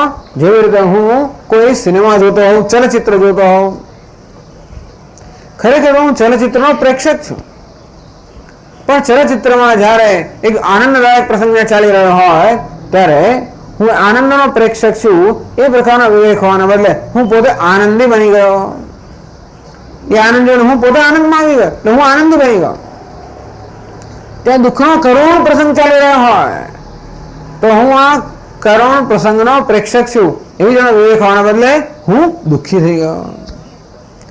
આમ સુખનો સિનેમા જોઉં, ચલચિત્ર જોઉં, હું સુખી બની જાઉં, ચલચિત્રમાં દુઃખ જોઉં, હું દુઃખી બની જાઉં. ખરેખર તો હું માત્ર પ્રેક્ષક છું. હું પ્રેક્ષક છું એ પ્રકારનો વિવેક જ્યારે જતો રહે એને કહે છે સંગ. મારો સંગ થયો. સિનેમા જોવો એ સંગ નથી. હું નથી કહેતો જોવો જોઈએ કે નહીં જોવો જોઈએ, પણ છતાં સિનેમા જોવો એ સંગ નથી. પરંતુ એ સિનેમા જોતા જોતા આ પ્રકારના પ્રત્યાઘાતો મારામાં જન્મવા, આવો ભ્રમ જન્મવો કે હું સુખી છું, હું દુઃખી છું, બસ આનું નામ છે સંગ. જો સુખ પણ સંસાર નથી અને આત્મા પણ સંસાર નથી. સંસાર સુખી એ સંસાર છે. સુખીમાં કોણ આવે? સુખ કોણ? જેનું જન્મ સુખી. આ સુખી શબ્દની અંદર સુખ અને આત્મા બંને જોડાઈ ગયા તો સુખી બન્યો. એટલે સંસ્કૃત સંધિથી નથી આવ્યું, પણ સુખી અર્થાત સુખ જેનું છે એનું નામ સુખી, દુઃખ જેનું છે નામ દુઃખી. આમ આત્મા અજ્ઞાનને કારણે, અવિવેકને કારણે સુખ દુઃખ સાથે જોડાઈ ગયો અને તેથી કારણમ ગુણસંગ. ગુણમાં જે સંગ છે, ગુણમાં જે અહમ ભાવ છે, સદસદ્યોની જન્મ શું કારણમ એ જ આ જીવાત્માને સત અને અસત જાત જાતની યોનિની અંદર જન્મ આપે છે. એ સંઘ સાત્વિક હોય તો એને સારી યોનિમાં જન્મ મળે, રજોગુણી સંઘ હોય તો એને મધ્યમ યોનિમાં જન્મ મળે, તમોગુણી સંઘ હોય તો અધોળ યોનિમાં જન્મ મળે. પેલા જોઈને માર ફાડ કરે છે સિનેમામાં આવીને ઘણી વાર એટલા લોકો આવેગમાં આવી વારવાને મારામારી કરાવાય તમામ એ જાત જાતની વસ્તુઓમાંથી રિએક્શન આવતા હોય છે. તેથી જેવી જાતનો આ સંઘ સાત્વિક સંઘ હોય ઉર્ધ્વ યોની, રજોગુણી સંઘ હોય મધ્યમ યોની, તમોગુણી સંઘ હોય તો અધો યોનીમાં. પછી શું? પછી પાછો સંઘ ચાલુ રહે છે. સદસદ્યોની સુઅસ્ય સંઘ સંસારસ્ય કારણમ. ભાઈ એને સારી યોની ગમે તે યોનીમાં જન્મે ત્યાં પાછું અજ્ઞાન લઈને જન્મે, ત્યાં પછી અવિવેક લઈને જન્મે, ત્યાં વળી પાછા પેલા ગુણ સંગ કર્યા કરે હું સુખી દુઃખી મૂળ છું. અને વળી પાછા એ વળી પાછી નવી સદસદ્યોની જન્મ આપે. બસ આ રીતે આ સંસાર ચાલે, ચક્ર ચાલ્યા કરે. ભગવાને કશું કરવાનું છે જ નહીં. આટલું મૂકી આપ્યું એમણે અજ્ઞાન મૂકી આપ્યું, અવિવેક મૂકી આપ્યું. બસ પછી લોકો ફાવા મળ્યા જ કરે. જેમ પેલા આપણે એની આંખે પાટા બાંધી દીધા, એના હાથમાં લાકડી આપી કે જો પેલો ઘરો ફરવાનો છે, આંખે પાટા બાંધીને ચક્કર મારું ફેરવી બિચારો દિશામાં ભૂલી ગયો, પછી દોડ્યા જ કરે, ચારે પાછો દોડ્યા કરે ગમે દિશામાં. એને જેવું છે આ બધું. એટલે પછી આપણે કંઈ કરવાનું નહીં દોડાવવા માટે. એ તો આંખે પાટા બાંધીને ફેરવ્યો, દિગ્ભ્રમ થઈ ગયો ને બસ પછી જાત દોડાયા જ કરશે. આમ માસ દંડ ના હોય પેલું માથું ફેરશે જે કરશે ખરો ટૂંકમાં ચાલ્યા ગયા સંસાર. આવી જાતનું ખરું પડશે. એટલે આવો સંસાર ભગવાને અજ્ઞાન અને અવિવેકમાંથી રચ્યો. બસ આ વસ્તુ સમજાવે છે શંકરાચાર્યજી ભાષ્યમાં. એટલે સોયમ પ્રકૃતિ પુરુષયો અન્યોન્ય ધર્માધ્યાસ સંસારસ્ય કારણમ. આમ પુરુષને પ્રકૃતિના અન્યોન્ય અધ્યાસ, પ્રકૃતિના ધર્મનો અધ્યાસ પુરુષ પર, પુરુષના ધર્મનો અધ્યાસ પ્રકૃતિ પર, આ રીતે સંસાર જન્મ્યો એ સમજાવે છે. પુરુષ ભોક્તા પ્રકૃતિસ્થ પ્રકૃતૌ અવિદ્યાલક્ષણાયામ કાર્યકારણરૂપેણ પરિણતાયામ સ્થિતઃ પ્રકૃતિસ્થઃ પ્રકૃતિમ આત્મત્વેન ગતઃ ઇત્યેતદ હિ યસ્માદ તસ્માદ ભુંક્તે ઉપલભતે ઇત્યર્થઃ. પ્રકૃતિજાન પ્રકૃતિતઃ જાતાન સુખ દુઃખ મોહાકાર અભિવ્યક્તાન ગુણાન સુખી દુઃખી મૂઢઃ પંડિતોહમ ઇત્યેવમ. તો પુરુષ પ્રકૃતિસ્થ, પ્રકૃતિમાં રહેલો પુરુષ. પ્રકૃતિમાં રહેલો પુરુષ એટલે શું? ખરેખર પુરુષ તો પ્રકૃતિથી પર છે, પ્રકૃતિ અસ્પૃષ્ટ છે, પ્રકૃતિ સર્વ અસરથી મુક્ત છે. અસંગો હોય એમ પુરુષ. બૃહદારણ્યક ઉપનિષદ કહે છે અસંગ હોય, આ પુરુષ તો અસંગ છે, પરમાત્મા અસંગ છે. અનન્વાગતસ્તેન ભવતી. જે કે ચાલી રહ્યું હોય બધા કેવો છે? અસ્પૃષ્ટ છે. અનન્વાગત સયત્તત્ર કિંચિત પશ્યતિ અનન્વાગતસ્તેન ભવતી. જે કેમ જોતો હોય, અનુભવતો હોય, પ્રકાશિત કરતો હોય એ બધાને અસ્પૃષ્ટ છે. જેમ કે આ પ્રકાશ આ બધી વસ્તુઓને પ્રકાશિત કરતો હોય છે, બધાને અસ્પૃષ્ટ છે. અર્થાત પ્રકાશિત થયેલા પદાર્થનો કોઈ રંગ પદાર્થને પ્રકાશને પ્રકાશિત ન કરે. પ્રકાશિત થયેલા પદાર્થોના આકાર એ પ્રકાશનો આકાર પ્રદાન ન કરે, પ્રકાશનો વિકાર ઉત્પન્ન ન કરે. પ્રકાશ જેવી રીતે પ્રકાશ્ય કે પ્રકાશિત પદાર્થોથી અસંગ છે. એના જેવો થઈ ગયો છતાં તો અસંગ છે, તેમ ખરેખર આત્મા પણ અસંગ છે. એ બધાને પ્રકાશિત કરે છે, સર્વથી અસંગ છે. એટલા જ માટે પ્રકૃતિમાં ગમે તે પ્રકારના ફેરફાર થાય છતાં પણ એ આત્મામાં કોઈ ફેરફાર થતો નથી. એટલું સારું છે. ભલે આપણે માનીએ છીએ કે મારામાં ફેરફાર થાય છે, છતાં પણ એવી માન્યતા આપણે ધરાવતા હોવા છતાં પણ આત્મામાં કોઈ પ્રકારનો ફેરફાર થતો નથી. આત્મા એવો નવો જ રહેશે. એટલા જ માટે આત્માનું જ્ઞાન થતું આપણે પણ એમાંથી મુક્ત થઈ જઈએ. પણ તો આત્મા જો ખરે અસંગ હોય, પ્રકૃતિ સર્વ અસ્પૃષ્ટ હોય, તો ભાઈ કેવી રીતે એનો સંગ થયો? એટલે અવિદ્યા. આ સંગ કોણ કરાવે છે? અજ્ઞાન. એટલે કહ્યું કે પ્રકૃતિ આત્મત્વેન ગતઃ ઇત્યેતત. પ્રકૃતિસ્થ સમજાયું? પ્રકૃતૌ અવિદ્યા રક્ષણાયામ કાર્યકરણ રૂપેણ કે કાર્યકારણ રૂપેણ પરિણતાયામ સ્થિતઃ. પ્રકૃતિ એટલે કે અવિદ્યા. એ અવિદ્યા જગતમાં કાર્યકરણ વગેરે આવે જે કહેવામાં આવે ને પ્રકૃતિ માયા. એમાં જે કાર્યકરણનું સમગ્ર જગત બન્યું, સ્થૂળ અને સૂક્ષ્મ સમગ્ર જગત બન્યું, કે કાર્યકારણ જગત બન્યું અથવા ઉપાધિ બની, એમાં રહેલો પરમાત્મા કે દેહની અંદર રહેલો નથી. એવું નથી કે પરમાત્મા દેહમાં છે ક્યાંક, અને છતાં પણ એમ કહેવાય કે પરમાત્મા દેહમાં છે. કઈ રીતે? દેહની અંદર અહંભાવ ધરાવનાર હોવાના કારણે. એટલે કહ્યું પ્રકૃતિ આત્મત્વેન ગતઃ. પ્રકૃતિમાં આત્મભાવ હોવાને કારણે એમ કારણ કે કહેવાય કે આત્મા પ્રકૃતિમાં છે. આત્મામાં દેહી શબ્દ વાપરે છે. દેહમાં રહેલો, એવું નથી દેહની અંદર અહંભાવ ધરાવનારો અને હું દેહ છું એ પ્રકારનો ભ્રમ ધરાવનારા આત્માને દેહી કહેવાય. તો હું પ્રકૃતિ છું એ પ્રકારનો પ્રકૃતિમાં અહંભાવ ધરાવનાર આત્માને પ્રકૃતિસ્થ, પ્રકૃતિમાં રહેલો એમ કહેવામાં આવે છે. એટલા જ માટે યસ્માત, કારણ કે યસ્માત પ્રકૃતિ આત્મભાવ એને ગત હે, કારણ કે પ્રકૃતિમાં એને આત્મભાવ છે. પ્રકૃતિ એટલે કે સ્થૂળ સૂક્ષ્મ શરીર જે કાર્યકરણ સંઘાત. તસ્માત તેથી ભૂંગતે ઉપલબ્ધતે, એટલા માટે હવે ભોગતા બને છે. ભૂંગતે પ્રકૃતિજાન ગુણાન પ્રકૃતિતઃ જાતાન સુખ દુઃખ મોહાકાર અભિવ્યક્તાન. તો પ્રકૃતિ એટલે સત્વ રજસ તમસ આ ત્રણ ગુણો એની બનેલી પ્રકૃતિ. આ ત્રણ ગુણોમાંથી ત્રણ પ્રકારની વૃત્તિ ઉત્પન્ન થાય. આપણા મનમાં જ્યારે સાત્વિકતાની પ્રધાનતા હોય ત્યારે સુખ હોય, રજોગુણની પ્રધાનતા હોય દુઃખ હોય, તમોગુણની પ્રધાનતા હોય મોહ હોય. સત્વ રજસ તમસ, સુખ દુઃખ મોહ એમ કહેવાય. તો પ્રકૃતિજાન ગુણાન, પ્રકૃતિમાંથી જન્મેલા ગુણો એટલે કે આ ત્રણ પ્રકારની વૃત્તિઓ, સુખ દુઃખ અને મોહ નામની વૃત્તિઓ જે આપણા મનમાં જન્મે એને કહેવાય પ્રકૃતિમાંથી જન્મેલા ગુણો એટલે વિકારો. તો એ વિકારોને આત્મભાવે માનનાર એ ખરેખર તો સુખ દુઃખ મોહ આપણી મનની વૃત્તિઓ છે, અને આ પુરુષ એટલે આત્મા ખરેખર બધાનો દ્રષ્ટા છે. અને છતાં પણ પ્રકૃતિસ્થ, પ્રકૃતિમાં રહેલો એટલે એને આત્મભાવમાં રાખનારો. એટલે કયા પ્રકારનો ભ્રમ જન્મે છે? સુખી અહમ, દુઃખી અહમ, મૂઢોહમ, પંડિતોહમ.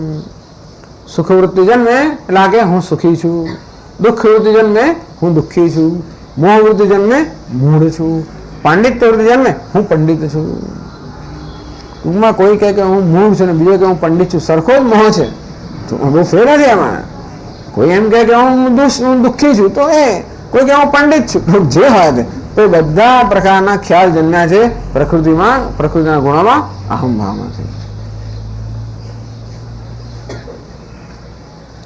અનાત્મ તાદાત્મ અધ્યાસ વશાત સુખી અહમ દુઃખી અહમ ઇત્યવમ પ્રત્યેતિ. અનાત્માથી અનાત્મામાં તાદાત્મ્ય હોવાના કારણે, અનાત્મામાં પ્રકૃતિમાં આત્મબુદ્ધિ હોવાને કારણે હું સુખી છું, હું દુઃખી છું, આ પ્રકારનો પ્રત્યય, આ પ્રકારનો ખ્યાલ એમાં જન્મે છે. ન તો સુખમહમ જાનામી, હું સુખ જાણું છું, સુખનો સાક્ષી છું એવો ખ્યાલ જન્મવાના બદલે હું સુખી છું દુઃખી છું આવો ખ્યાલ જન્મે છે. બહુ ફેર પડી જાય આટલામાં. હું સુખનો સાક્ષી છું એ અને સુખી છું બહુ ફેર પડે છે. સુખનો સાક્ષી હોવો તો સુખ સાથે મારો કોઈ સંબંધ નથી, સાક્ષી જ છે. દુઃખનો સાક્ષી તેનો સંબંધ નથી. દુઃખી છે બહુ મોટી વસ્તુ થઈ ગઈ. દુઃખી હું દુઃખ વાંધો નથી, પણ દુઃખી મુશ્કેલ વસ્તુ છે. મારી જાતને દુઃખી ના જોઈ શકું, અંતેથી મારી જાતને દુઃખમાંથી મુક્ત કરવાનો ઉપાય કરવો જ પડે. હું સુખી જેવો ખ્યાલ જન્મે એટલે એ સુખને જાળવી રાખવાનો ખ્યાલ, હું સુખીપણાને જાળવી રાખવાનો પ્રયત્ન કરવાનો જ. એ સુખીપણાનો ખ્યાલ જન્મે તોય પ્રયત્ન જન્મે, દુઃખીપણાનો ખ્યાલ તોય પ્રયત્ન જન્મે. સુખીપણાનો ખ્યાલ જન્મે એટલે એને પકડી રાખો, જે વસ્તુ જવા માંગે છે એને પકડી રાખો, એને સંઘર્ષ. દુઃખીપણાનો ખ્યાલ જન્મે, જે આવવા માંગે એને દૂર રાખો, તો હવે સંઘર્ષ. દુઃખ આવવા માંગે છે હું દૂર કરવા માંગુ છું, સુખ જતું રહેવા માંગે છે પકડી રાખવા માંગુ છું. આખો દિવસ હાથ ચાલ્યા કરે વિચારવાનો. બીજું કઈ છે ને એનામ સંસાર. બસ તમે જો પેલું યાંત્રિક રમકડામાં કર્યા કરતો ને, માણસ આવું જ કર્યા કરે વિચારવાનો. પકડી રાખે પકડી રાખે, જવા માંગે પકડી રાખવા માંગે, જે આવવા માંગે એને દૂર રાખવા માંગે, બસ સતત સંઘર્ષ આમાં કેવી રીતે થાય? એમ કે આ શાંતિ ક્યાંથી મળે? આ સંઘર્ષમાં કોઈ પ્રકારની શાંતિ મળી જ ના શકે. આ સંઘર્ષ જન્મ્યો ક્યાંથી? આ પ્રકારના ખ્યાલમાંથી. સુખી હું છું, દુઃખી હું, આ ખ્યાલમાંથી જન્મ્યો. આટલું ના હોત તો કોઈ સંઘર્ષ ના હોત. જેવો ખ્યાલ નથી કોઈ સંઘર્ષ નથી. આ ઝાડ પડી ગયો, હું પડી ગયો, ખ્યાલ નથી આવતો, કઈ વાંધો નથી, સંઘર્ષ નથી. એને આપણે ઊભું કરવાનો પ્રયત્ન કરીએ, સંઘર્ષ નથી. આપણે કર્મ કરીએ એનો વાંધો નથી, સંઘર્ષનો વાંધો છે. વૃક્ષે પડી ગયો, આપણે ઊભું કરી, કશું પડી જાય ને ઊભું કરે તો કરીએ, એનો વાંધો નથી. એને કારણે આપણને કદાચ શ્રમ કરવો પડે, હાથ પગ દુખે તો વાંધો નથી, કદાચ સંતોષ થાય કે અમે કંઈ કામ કર્યું આજે. હું પડી ગયો તો જુદી વાત છે. અંતેથી એ હું પડવાનો સાક્ષી જ એક વસ્તુ છે અને હું પડી ગયો બીજી વસ્તુ છે. બસ આમાંથી મોટો ભેદ જન્મ્યો. બસ આ સંસાર પુરુષ પ્રકૃતિ સ્થોરી, પ્રકૃતિ અંદર આત્મભાવ બનાવનારો. એટલે આગળ સમજાવે છે કે માત્ર અવિદ્યા હોવી એટલું પૂરતું નથી. એટલે પ્રકૃતિ છે એટલું પણ પૂરતું નથી, હું છું એ પણ પૂરતું નથી. આ બંનેનો સંબંધ થવો જોઈએ. કયો સંબંધ? બડા સ્વામી એમ કે ધી અનહોલી વેડલોક, અનહોલી અપવિત્ર લગ્ન ગ્રંથિ, અનહોલી અપવિત્ર લગ્ન ગ્રંથિ. પવિત્ર લગ્ન ગ્રંથિ પવિત્ર સારું છે, અપવિત્ર લગ્ન ગ્રંથિ તો બહુ ત્રાસ થાય. તો પુરુષ અને પ્રકૃતિની લગ્ન ગ્રંથિ કેવી છે? અપવિત્ર, અનહોલી વેડલોક between the self and non-self, પુરુષ અને સ્પિરિટ એન્ડ મેટર. તો સ્પિરિટ અને મેટર એટલે પુરુષ ને પ્રકૃતિ વચ્ચે જોડાઈ ગયા. કેવી જોડાઈ ગયા? અજ્ઞાનમાંથી જન્મેલા ગ્રંથિથી. તો લગ્ન થાય લગ્ન ગ્રંથિથી જોડાયા. પેલો ગાંઠ વળે છે ને બરાબર, તો અહીંયા ગાંઠ વળી ગઈ છે. એટલે ભીખ દેતો હૃદય ગ્રંથિ, આ ગ્રંથિઓ છે. તો હૃદય ગ્રંથિ કોને કહેવાય? હું દેહ છું, એટલે હું દેહ છું. અહમ ભાવને કારણે જે અહમ ભાવ જન્મ નામ છે ગ્રંથિ. એ ગ્રંથિ પછી બીજી ગ્રંથિ ઉત્પન્ન કરે ને પછી આપણો સંસાર શરૂ થાય, પુત્ર પૌત્ર વગેરે આમ ચાલે ને. તેવી રીતે આ જે અહમ ગ્રંથિ છે એ નવી ગ્રંથિ મમકાર, મમ ગ્રંથિ જન્માવે. એ મમ રાગ કોઈ લશ્કર જન્માવે ટૂંકમાં. પેલા કે સ્વામી મારા કુટુંબમાં 75 માણસો છે. એક 9 વર્ષ હતા, બહુ ગર્વ થઈ ગયા 75. એટલે ટૂંકમાં મારા આપણા ગુજરાત વસ્તાર એટલે વિસ્તાર છે. એમ વિસ્તાર એક જ મારી જન્મ્યો, એક ગ્રંથિ થઈ ગયા આપણે વિસ્તાર જન્મ્યો. એ સારું છે, નહીં કે ના નથી, પણ ટૂંકમાં આપણે પણ આ ગ્રંથિ થઈ. પુરુષ પ્રકૃતિ આ ગ્રંથિમાં વિસ્તાર જન્મ્યો. શાનો વિસ્તાર જન્મ્યો? અહંકાર, મમકાર, રાગ, દ્વેષ, અભિનિવેશ, ઓહો જાત જાતની વસ્તુ જન્મી, બરો વિસ્તાર. એટલે રાવણને મોહ કહેવામાં આવે છે. એના તો બધા એના 10 માથા, એના પછી એના પુત્રોને પોતાનું સૈન્ય, એ બધા રાવણનો સૈન્ય છે. એ રાગ દ્વેષ રૂપી આવો વિસ્તાર. એટલે પછી તો પેલી ગ્રંથિ છોડતા પહેલા આ બધાનો નિકાલ કરવો તો જ ગ્રંથિ છૂટે. આ ગ્રંથિમાંથી પછી એટલી બધી વસ્તુ એવી વિસ્તાર પામે છે ને, ગ્રંથિમાં તો ત્યાં મર્યાદિત ના રહે. પછી પુરુષ પ્રકૃતિ પણ એનો વિસ્તાર થઈ ગયો. અહંકારનો વિસ્તાર તો મમકાર માં, મમકાર 4 બાજુ ફેલાયો એટલે બધા સંકેલીએ, બધું સંકેલું પડે પાછું. વિસ્તાર કહે બધું સંકેલું પડે તો મુક્ત થવાય. સંસારનો અર્થ અબાધ વિસ્તાર. એ જન્મ જેવો વિસ્તાર કરી નાખેલો છે. અબાધને સંકેલવો પડે પાછો. એટલે આખી એટલે બધી જે વસ્તુ આપણે કરી છે એ બધાને એને અંગ્રેજીમાં કહેવાય અનડુઈંગ એવરીથિંગ. આપણે બહુ વિસ્તાર હોય આખું બધું સંકેલી લેવાનું. આ વિસ્તારને સંકેલવો પડે. એટલા માટે અહંકારોને મુક્ત થવાનું જ્ઞાન છે. પેલા મમકાર એમાંથી જન્મેલી આખી સૈન્ય છે રાગ દ્વેષ, એ બધા હમણાં યોગ છે. તો રાગ દ્વેષ વગેરે જે આપણો વિસ્તાર છે એમાં એને સંકેલવા માટે ભગવાને યોગનો ઉપદેશ કર્યો. અહંકાર નામની જે ગ્રંથિ છે એમાંથી મુક્ત થવા માટે આત્માનાત્મ વિવેક કર્યો. એટલે નર્યો આત્માનાત્મ વિવેક ચાલતો નથી. એના માટે પહેલા પેલો બીજો બધો સંસાર સંકેલાઈ ગયો હોય રાગ દ્વેષનો, તો જ આત્માનાત્મ વિવેક કામ કરે છે, નહીં કામ નથી કરતો. આત્માનાત્મ ત્યારે જ કામ કાર્યશીલ બને, અસરકારક બને જ્યારે બીજો બધો સંસાર સંકેલાયો હોય. એટલા માટે રાગ દ્વેષમાંથી મુક્ત થવું વગેરે કામ આવે છે. અને તો જ પછી આ આત્માનાત્મ વિવેક ખરેખર પોતાનું કાર્ય કરે. તો આગળ શંકરાચાર્ય કહે છે કે માત્ર અવિદ્યા જ કારણ નથી, એમાંથી જેમને ગ્રંથિ કારણ છે એ સમજાવે છે. સત્યામપી અવિદ્યાયામ સુખ દુઃખ મોહેશુ ગુણેશુ ભુજ્યમાનેશુ યસંગઃ આત્મભાવઃ સંસારસ્ય સહ પ્રધાનમ કારણમ જન્મનઃ યથા કામો ભવતિ તત્ક્રતુર્ભવતિ ઇત્યાદિ શ્રુતેઃ.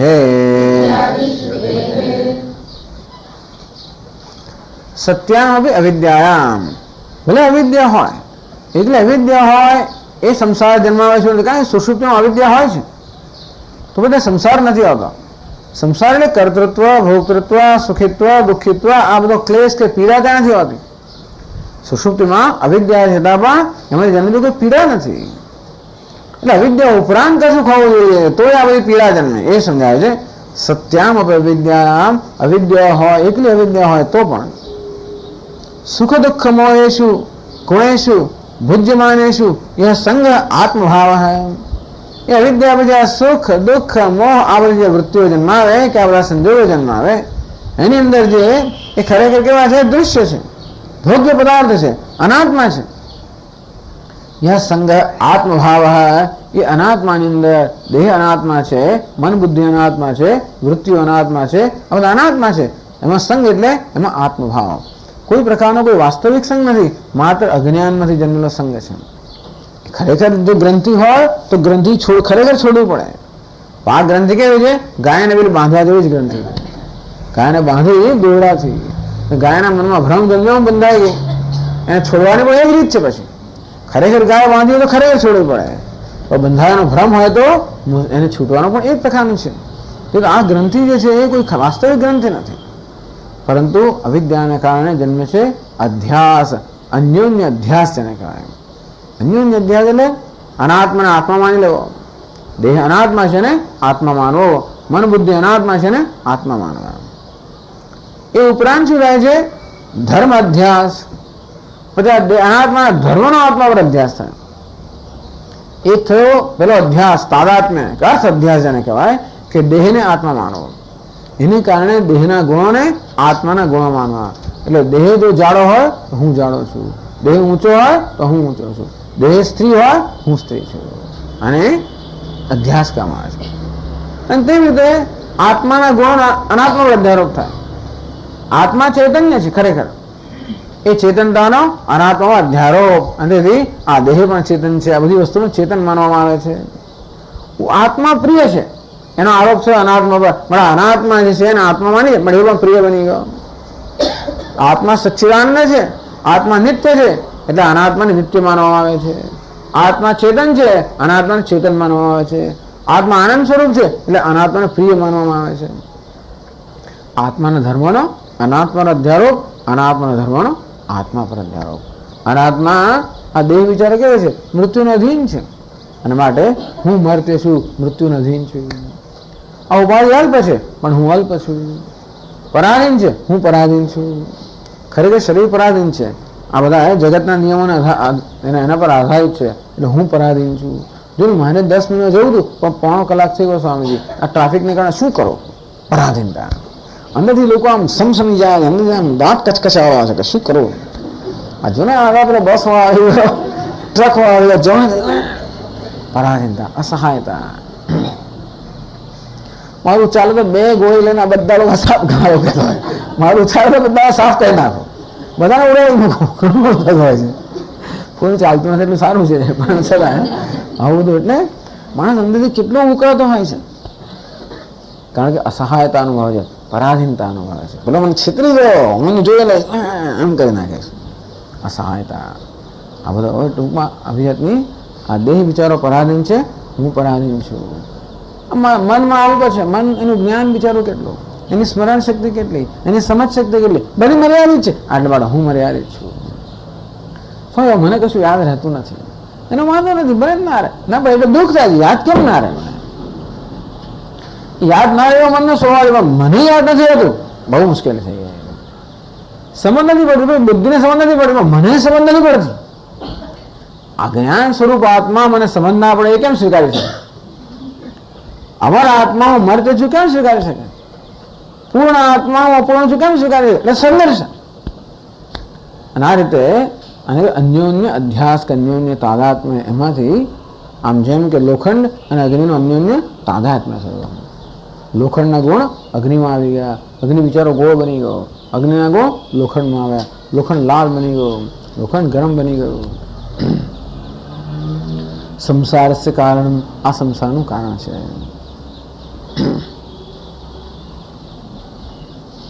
એટલે કહ્યું ભુજ્યમાનેષુ યહ સંગઃ આત્મભાવઃ સહ સંસારસ્ય પ્રધાનમ કારણમ.